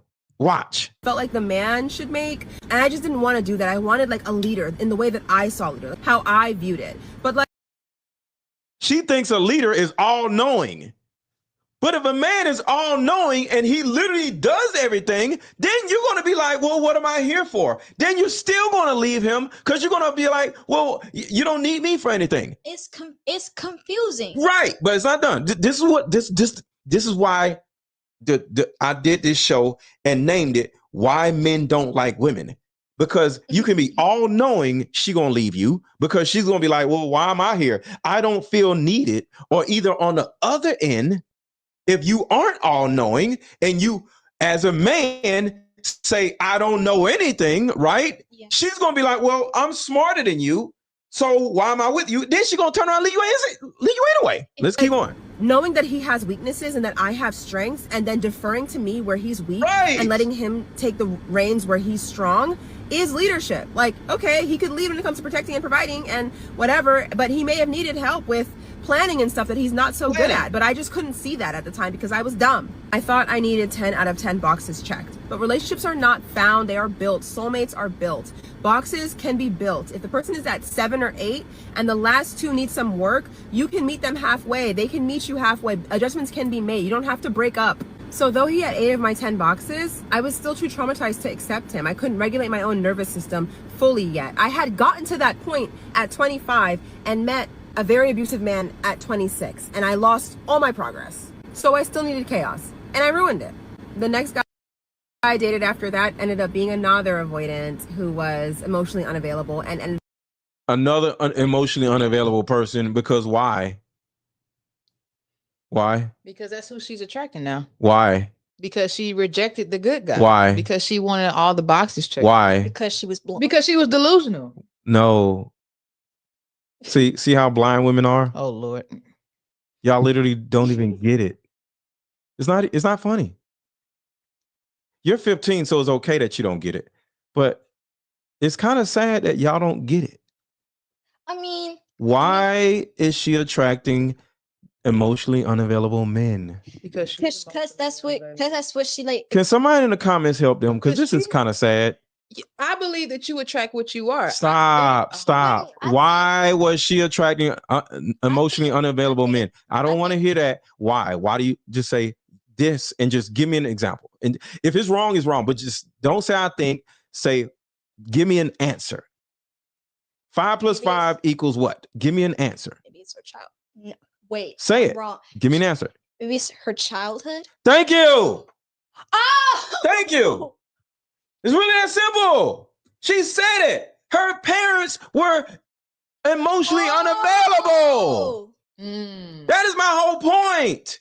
Your reality is emotional unavailability is familiar. Therefore, I attract familiar, even though I don't like it, but it makes me feel like how I felt as a child, even though I felt abused as a child. But my reality is just that. I don't feel like I'm worthy of love. So I would rather be with somebody that will treat me like my parents treated me because it's familiar.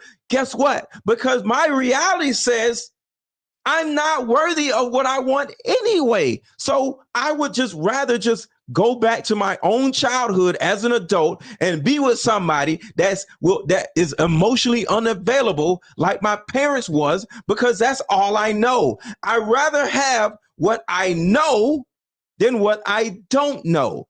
Why? Because women are blind. They can only see what is inside of their interpreted amygdalas, which is negative shit. That makes sense. That makes sense. Women can only experience what they experienced because they are so afraid of the unknown, because the thing that they experienced was messed up. Everything they experienced was traumatizing, right? But it was normal.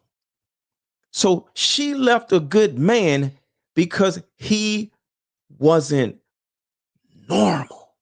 And she left that man and got with another man that was emotionally unavailable, like who? Like her parents. Right. Okay. She would rather be with a man that is abusive because her parents were abusive versus be with a man that's not abusive because her parents were abusive. She doesn't understand non-abusive behavior. She thinks it's strange. And there's an answer or an actual phrase for this. And this is for a lot of women that are adults versus younger women. Yes. It's called damaged neuroception. Damaged neuroception, which means your neuroception is damaged.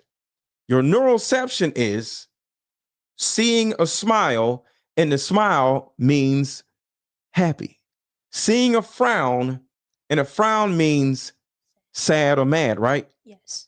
But when your mama right there, she probably did this. So I'm gonna ask you. Oh Lord, here we go.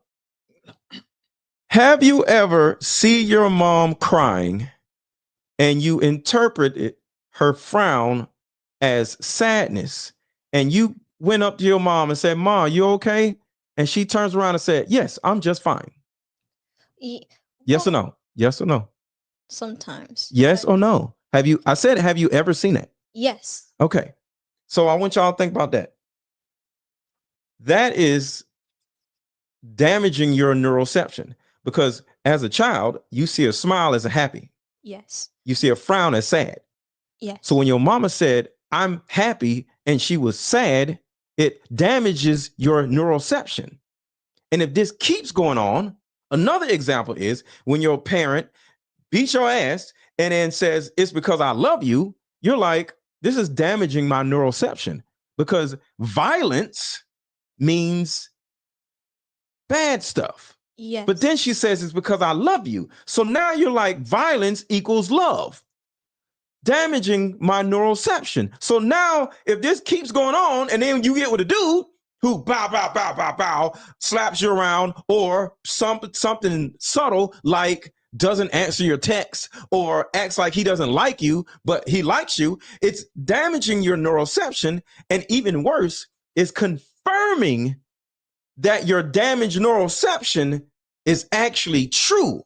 So now you get with a man that treats you badly, and because your parent treated you badly, you like, "Ooh, this is sexy," or "This is attractive," because it's familiar.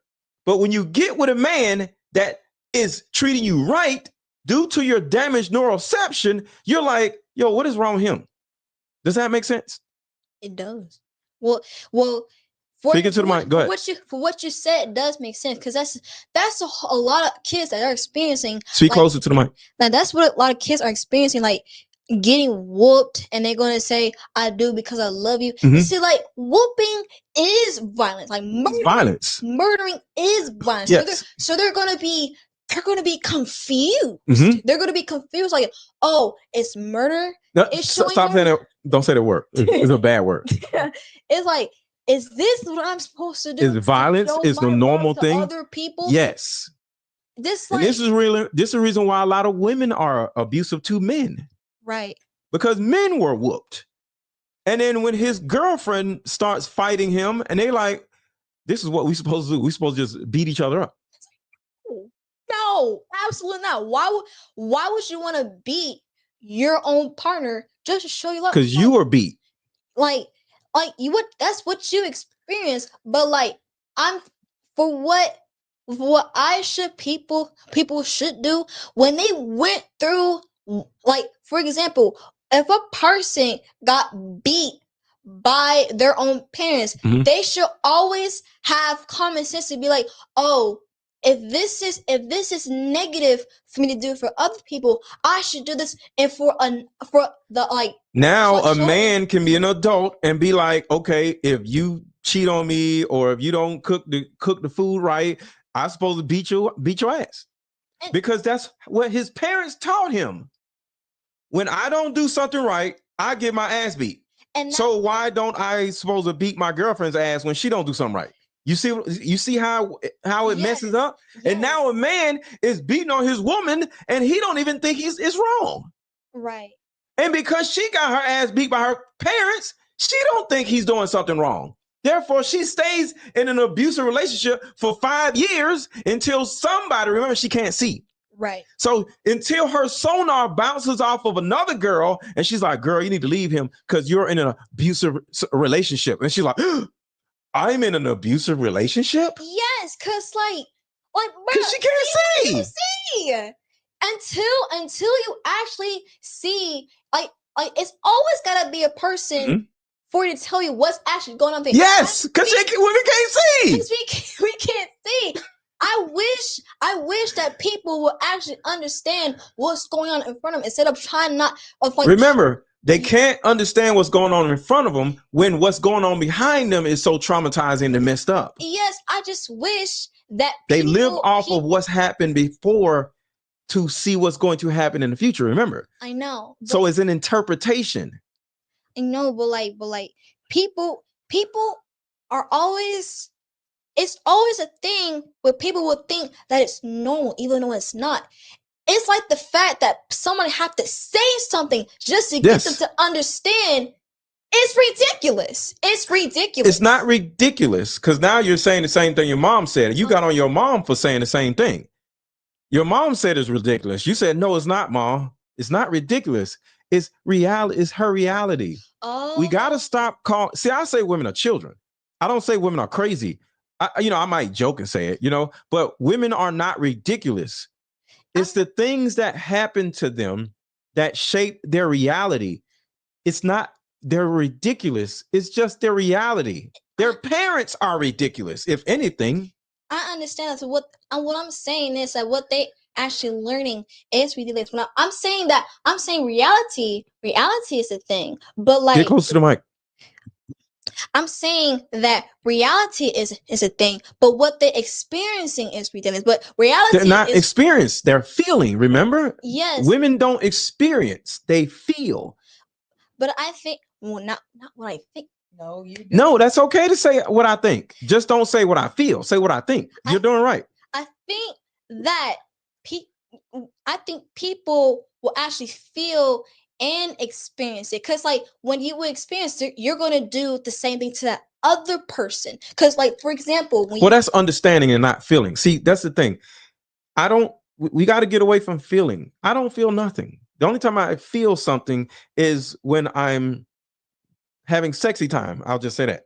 That's the only time I'm feeling something, because that's the actual feeling. But other than that, I don't feel nothing. When I eat, I don't feel. I'm experiencing my food. So the thing about it is we got to stop feeling and start experiencing. Women only feel. And that's the reason why they're so sad, mad, upset, and disorientated, because they can only feel. They can't experience life. They can't experience nothingness. A lot of women have trouble sleeping. You know why? Yeah. Because they can't shut their brains off because they're feeling so goddamn much. I sleep like a baby because I don't feel. There ain't nothing going through my head, because what happens, here's the thing about feeling, to the people who just came in, it was like, wait, what? Because I explained this earlier. Your brain operates in this way. Your neurons have little things at the top. It's like trees. It's called axioms. No, dendrites. And this part right here is an axiom, right? So your dendrite is like the top of a tree. It's like your hand, right? So your hand, your neurons and trees are just like this. It's the same thing, right? Yes. So your hand, your skin, also, your skin is like this. Your hair, right? It's meant to feel, right? Yes. See, your body feels, not you. There's a difference between you and your body. Your body senses something, right? Yes. So you sense something, right? Yes. Whether it's hot, cold, hard, soft, or whatever, right? Yes. You feel it, right? You sense it. And then you interpret that, and it goes down through the axiom, and now it tells your brain it interprets the thing as a bad thing or a good thing, right? Right. So your sense, say the AC goes out and it's super hot in here, right? Yes. You're sensing heat, right? Yes. And then you interpret that heat as something's wrong, right? Yes. You don't know what's wrong yet. It's in your amygdala. Now the signal has to travel from here all the way up to your prefrontal cortex. So you just know that it's hot. Yes. Right? And you're uncomfortable. And then you interpret the heat and say something's wrong. And then you think. When you think, you say, why is it hot? The AC must went out, right? Yes. And then you get worried because now you're like, oh shit, if the AC just went out, I'm going to have to fix it. And fixing it costs money. Yes. And now I can't afford to fix it, right? Yes. Now you're sad. You see how you're not uncomfortable because it's hot? You're sad because it's hot. Due to the fact that you're thinking instead of experiencing it being hot. You're thinking, overthinking. Damn, maybe the AC just cut off. You probably, it's not broke. And this is catastrophizing. Catastrophizing is like catastrophe. Catastrophe is like a tornado or, something blowing up, right? I was just thinking about that. Yeah. So catastrophizing is what women do. The heat goes off. The AC goes out and you start, oh my God, I can't afford to get the AC fixed. What is wrong? Just go turn it back on. But women can't do that because they're blind. So women have to use, going back to the senses, women have to use their senses to see. Yeah. So the senses and then the interpretation and then the thought. I'm sorry, the senses, then the interpretation, then the feeling, then the thought. Yes. But what women do, they sense and then they feel, and it doesn't turn into thought. Does that make sense? Yes. That's it. And next thing you know, she starts, oh my God. Instead of being like, oh wow, why is it hot? Why is that man saying this? Why is he saying that men don't like women? Why? It's never a why. And I said this to your mom, like last time we did this.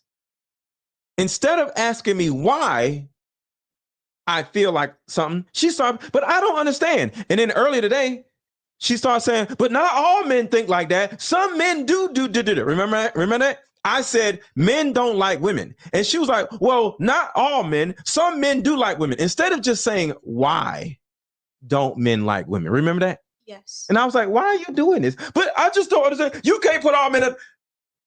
That is the sensing, interpreting, and feeling. Ah! It's complicated because they're blind. You're blind. There's a part of this cycle. The sensing, the interpreting, the feeling, then the thinking, then the doing is off. You can only sense, interpret, and then feel. And that's the whole problem. That's what makes women blind. You've been quiet Anissa? all the time. Yeah, because I let Naomi take over because I love listening to her perspective. I've never heard her. Naomi is going crazy. Yeah, this is going crazy. So the thing about it is, I am currently learning now in my life how to not be emotionally based. Mm-hmm. And it's difficult. And I believe that's the reason why women don't do it, is because it's probably one of the most difficult things I have to learn how to do, especially in my adult age, being a woman, because women are emotionally centered. And I want to say this. It's not emotionally centered. Mm-hmm. It's amygdala centered. Okay. Well, hold on. Okay. Hold on. So think about this. Men are prefrontal cortex centered. Mm-hmm. That's why they always like, well, I'm logical. Oh, I'm logical. You're not logical. You're prefrontal cortex centered, right? Yeah. And women are emotional. No, you're amygdala based, right? So men are prefrontal cortex based and women are amygdala based.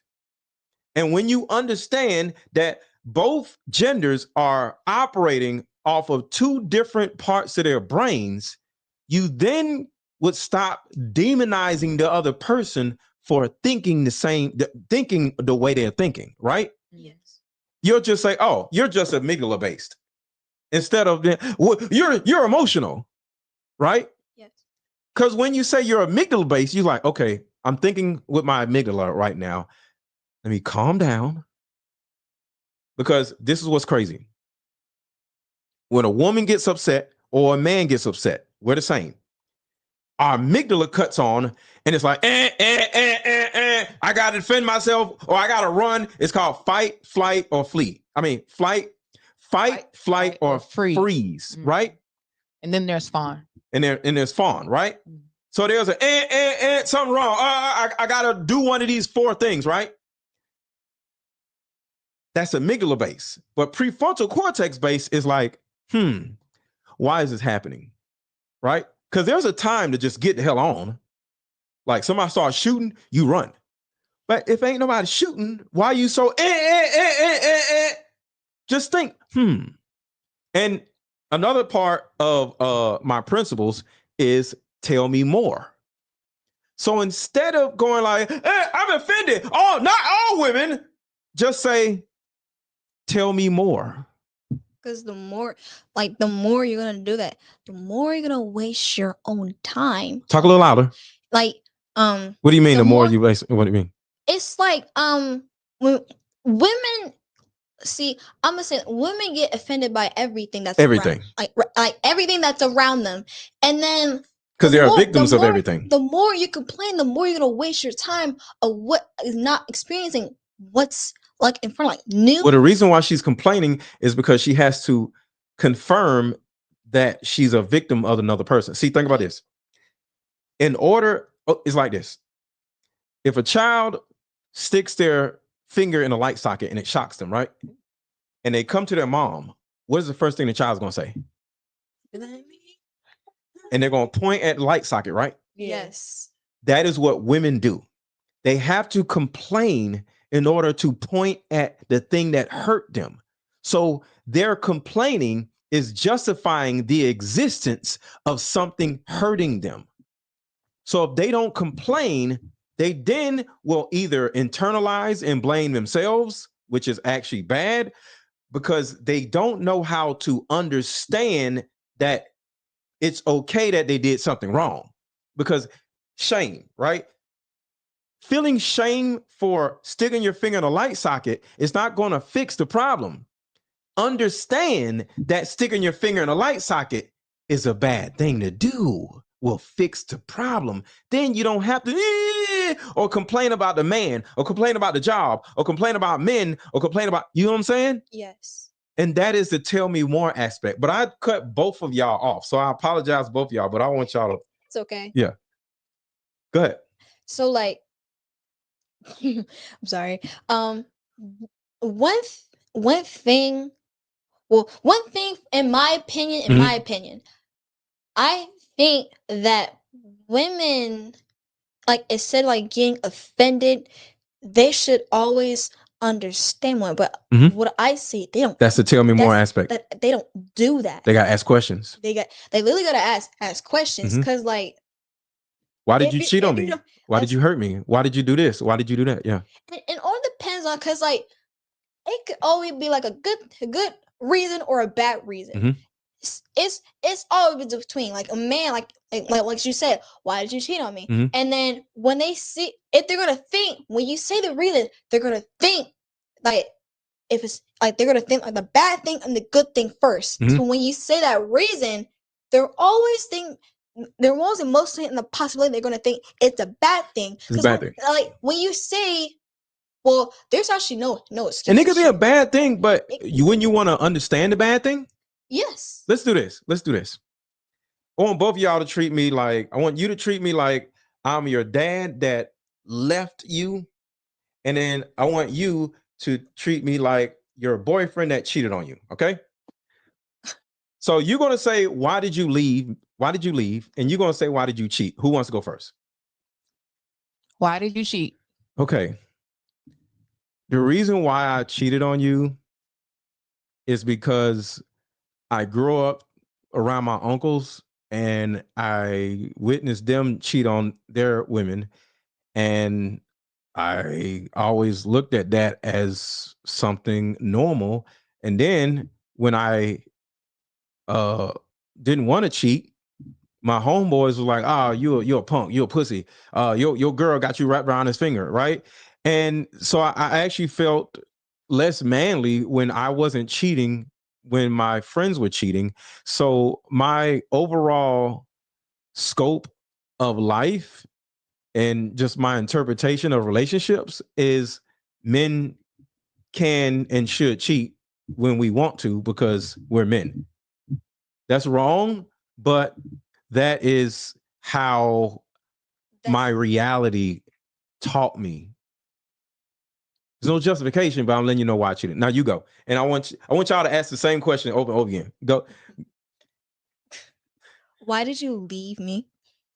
Well, the reason why I left you is because I couldn't find a job. Your mom was pregnant with you. And I felt like, why am I here? And my own insecurities made me feel like there's no purpose for me being here.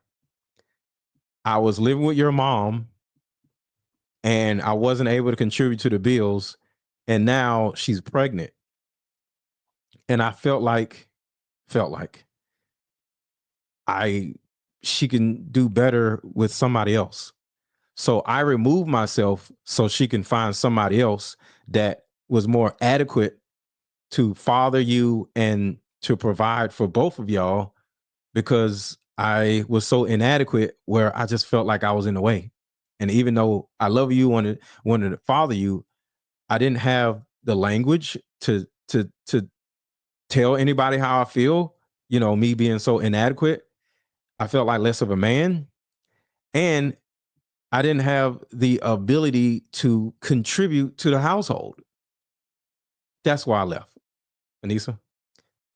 You want me to ask the same question I just asked you? Mm-hmm. Why did you cheat? The reason why I cheated was because there's so much noise in our household. The kids are running around, the dog is barking. And to a certain degree, when I walk in the household, it's almost like nobody's paying attention to me. Mm-hmm. It's like I'm just here to just pay bills and that's it. Yeah. Like nobody says, "Hey, daddy," or "Welcome, baby." I just walk into a world that's already moving around and I'm just in it. And I'm a man. And I feel, because all these are negative things, right? I feel like from an ego standpoint, I want to feel like a man. So I got with this girl that lives by herself. And every time I go over there, she's at the door welcoming me because it's her apartment. I got a key to y'all house, so y'all don't have to welcome me, right? So when I go over her house, she's welcoming me. She's giving me a hug. She's asking me, do I want something to eat? When I tell her how my day was, she's there like this, like, oh my God, what happened next? And even when I tell her about you, she's like, what? She did this. She's not listening to you. Oh my God. What if I was her, I would be like this. And I'm like, really? Yeah, you're such a great guy. And because she's a hood rat and she makes me feel smarter than her because she lives in projects. So she actually feels like I'm the best man that she's ever met in her life. So she makes me feel smart. She welcomes me when I come into the house. She makes me feel like a king. She sets the plate right in front of me. She rubs my feet, and she has nothing else to do but to be available to me. Naomi? Yeah, you go first. Okay. You go next, my bad. Why did you leave me? The reason why I left was because I don't know how to be a father, and I did not want to be a father. And I don't even understand why I'm a father, because I told your mother that I'm not ready to be a father. And deep down, I resent your mother for actually having you, even though I love you, but I don't love your mother. And because I don't love your mother, I see you as your mother. So since I don't like your mother, I deep down in a roundabout way don't like you, because every time I see you, you remind me of her and I despise her. So I don't want to see her, but I can't not see her by seeing you, because you remind me of her. You are from her. So I deep down can't be around you, because I don't want to hate you. So I can love you from afar because I'm not looking at your mother. But if I'm around you, here comes your mother. Hey, what you doing? Why you ain't paying child support? Why you need to do this? You need to do this, which causes me to hate her all over again, which causes me to hate you. But if I'm not around her, I can love you because I'm not around her. So as long as I keep my distance from her, I can love you. And even though you don't understand that, because you want me to love you, I can't love you. Now we can keep going, or y'all want to. That was rough. Rough. I'm looking at him like, I believe that a lot of people just don't ask the necessary questions, that they move with emotions a lot, and they need to learn how to step outside of their Get close to the mic.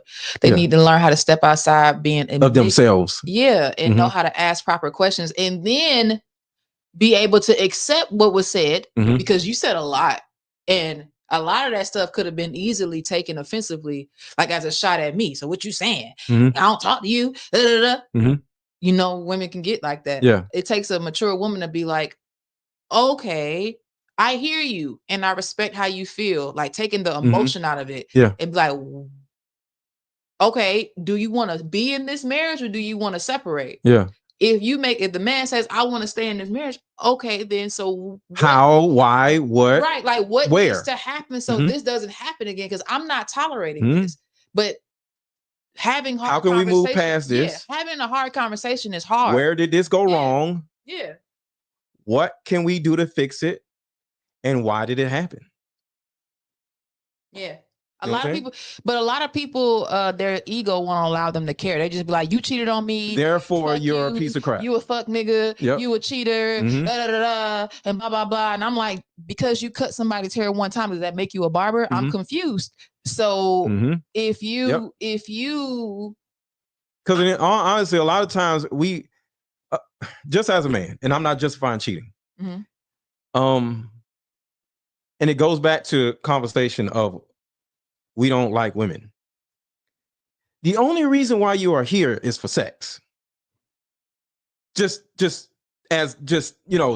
inherent manhood side of us, right? I'm not saying it's true. If you just deny me sex more than 3 times and you keep saying, I'm tired, I don't want to do it, or I just had a baby, or I'm irritable, or I'm on my period, or whatever, or I'm not happy, or I feel fat, right? I don't feel attractive. So many different things, or my hormones, right? I'm going to be like, bitch, the only reason why you're here is for sex. So if you're not giving me the primal reason why I'm here with you or you're here with me, I feel justified going to get it from somewhere else. Because that's the only reason why I'm with a woman. You know what I'm saying? I'm not saying it's true, but the Neanderthal side of our mindset is that. Yeah. Because if we're not having sex, why else are we here? So if we're not having sex, I'm not going to be here. Go get therapy. See, that's the problem. No, I'm talking about the women. No. You can't just say go get therapy just out of nowhere, because you got to put a name on a bullet, right? So, and it's even not, you can't even say that to the women. Go get therapy. Because guess what? What? The majority of the therapists are women. Oh, so they don't have no sense. They don't even have no goddamn sense. So why the hell would your goofy, delusional, entitled ass go to another goofy, delusional, entitled ass person? And you know what she gonna say? Try going to therapy and saying my mother did this and my mother did that and my mother abused me and my mother neglected me. You know what that black woman is going to say to you? Oh my God, you can't say that about your mother. That's what she did. So because her mother did the same thing to her. She can't sit here and listen to another black woman talking shit about her mother when she can't talk shit about her own mother. That's true. So let me ask you this, Aaron. What's the solution before we get up out of here? Like, what's the solution? My card game. No. See, y'all laughing. This card game is called what? Like mother, like daughter. Like mother, like daughter, like therapist, like best friend, like all you women. Y'all all are like y'all goddamn mothers. So when you come to the understanding that all of y'all are just like your goddamn mother, you go figure out what makes your mother tick by playing this card game with your mother and be like, so why did you and my dad not get married? Why did my dad leave? Was it your fault? Why you're like, well, not your fault, but do you think you were insufferable and you're the reason why he left because you got all these emotional issues and you ran him away? All these things you can have in an intimate, fun there's an intimate, loving way to say, did my dad leave because you were intolerable and he couldn't deal with you no more? There's a loving way to ask that question. So when you realize as a woman that all of y'all are just like y'all damn mama, instead of like, oh, I'm nothing like, you're lying. You're just like your mama. That's why I named it like mother, like daughter. Once you realize that you are just like your goddamn mama, and if your mama traumatized you, what the fuck you think you doing to your own goddamn child? You doing the same shit. And the day your child say, you traumatized me, you're going to say the same shit that your mama said to you. Well, I did the best I could. No, the fuck you didn't, because you would have gotten married or you would have chose a better man to have a baby with. But you don't want to come to that understanding and realization. That is why my mother-daughter card game can heal all you bitches. Therapy is cool. Therapy is okay. We're going to do a video. But women are the therapists. So they can't goddamn help you because they can't help their goddamn selves. Do you know the main reason why most women are therapists is because they want to help women? You know why that is? Why? Because since their mother was never there for her, she's like, I want to be the superhero that is there for other women. But you're unhealed due to that mindset. You can't turn around and say, I want to help other people when nobody helped you. You have to learn how to help. You can't just help if nobody helped you. If you don't know how to help that, you can't do that because it's not possible. It's not possible. And a 15-year-old just said that. It's not possible because, like, if you don't know, you can't. If you can't do it because you're gonna be all over the place and be like, oh, this is gonna be right. This is gonna be right. This and that. Like, no, it's gonna be a whole bunch of anecdotal stuff. Like, stop and learn. Because you have to learn. Because if you can't learn, you don't know what you're doing. See, the thing that makes me such a good coach is because my mama loved me. My mama actually loved me. She didn't neglect me. She didn't love herself, but she loved the shit out of me. See, I learned how to love by being loved. I put it like this. A woman in one of my coaching groups called me yesterday She ain't paying me now, but she called me and she was like, hey, da da da da da, right? And we was talking and she said, I'm mad that you don't have your coaching classes anymore, right? And I said, she said, and she was talking about because she paid then, right? I said, well, because you paid then is why you still have access to me 3 years later. Because my mother was always available to me. So once somebody is in my coaching group, they're still there. I have a whole group chat full of a lot of the women that are in my coaching group that no longer pay me. I learned that because my mom, every single day of my life, was in the living room when I woke up. There was not a day where I woke up and my mother wasn't in the living room. She wasn't out all night. She had issues because she didn't work. Right. But her like undying availability to me made me have this undying availability for other people. Mm-hmm. But we're gonna end this. This was good. This was good. Shout out to Naomi. Shout out to Anissa. What do y'all got to say? What do y'all think about this? Y'all, this was good. I think it was refreshing because I get to see into the mind of my 15-year-old child. And I'm actually kind of proud of myself because I raised her. So that makes me feel vindicated as her mom because I'm learning a lot about myself. This is the child that's helping me heal to be better. So I can appreciate this conversation because she's a big part of my healing journey.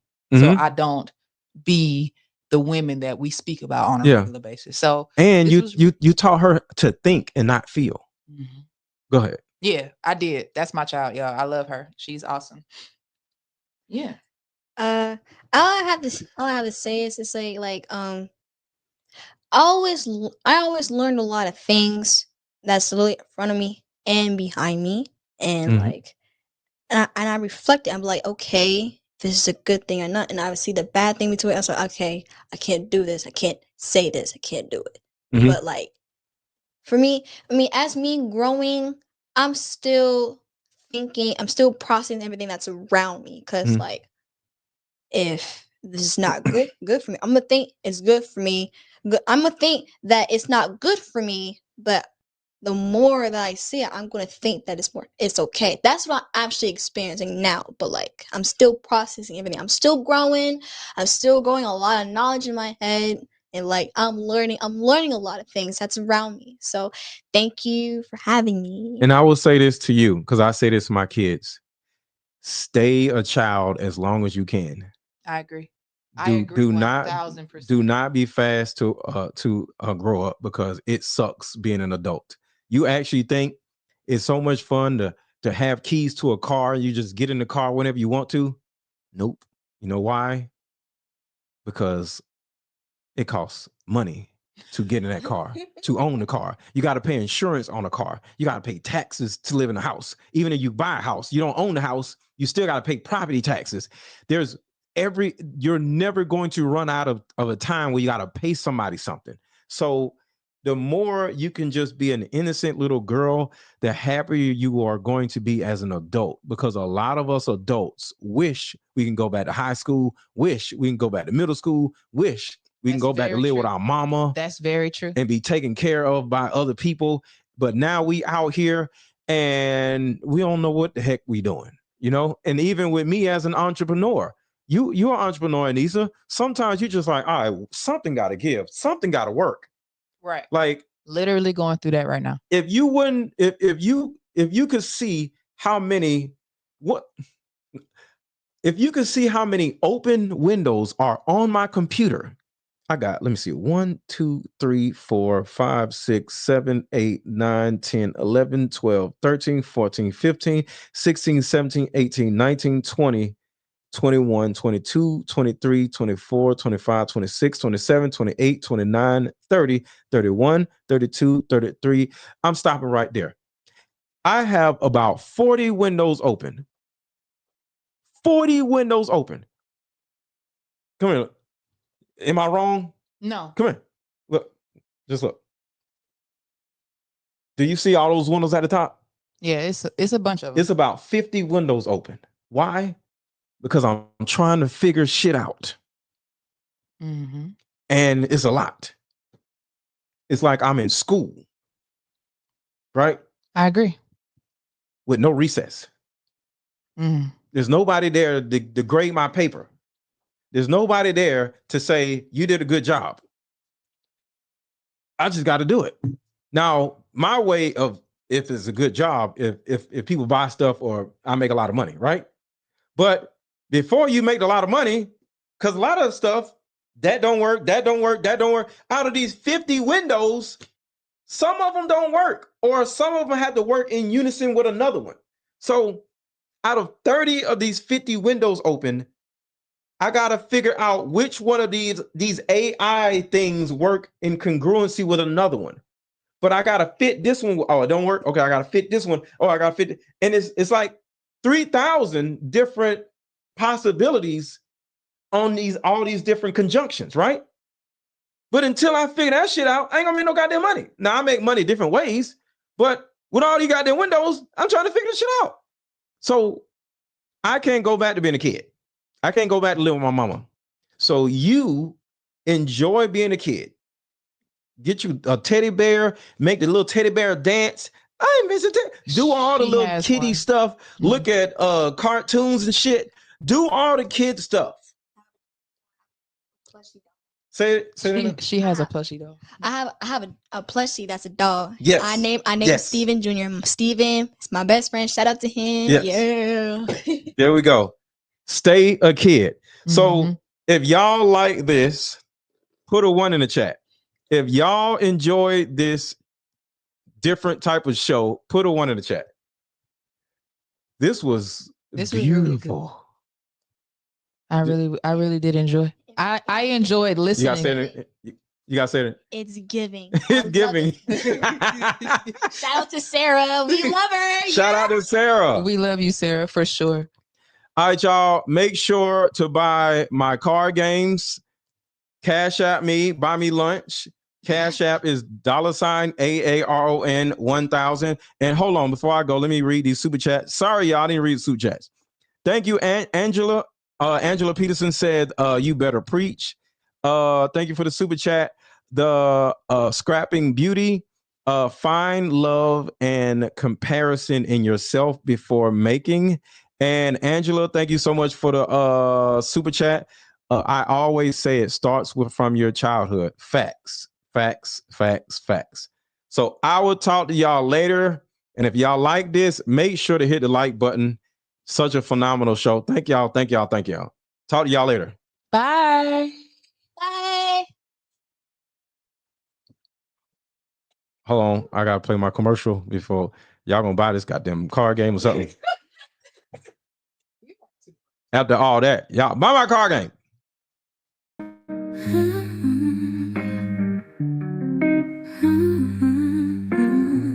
Mama, sit down, let's play this game. In these cards we heal our pain.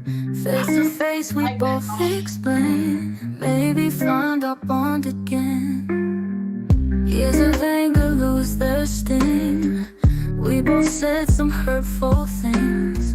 Let these questions heal broken strings.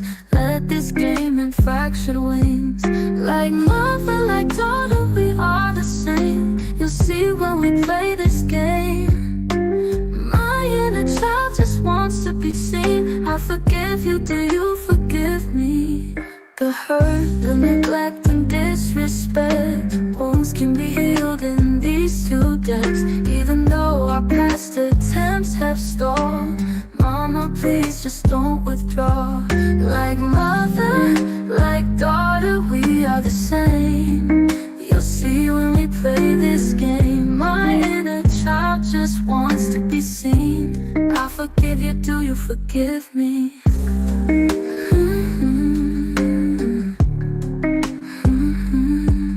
The hurt, The neglect and disrespect, wounds can be healed in these 2 decks. Even though our past attempts have stalled, mama, please just don't withdraw.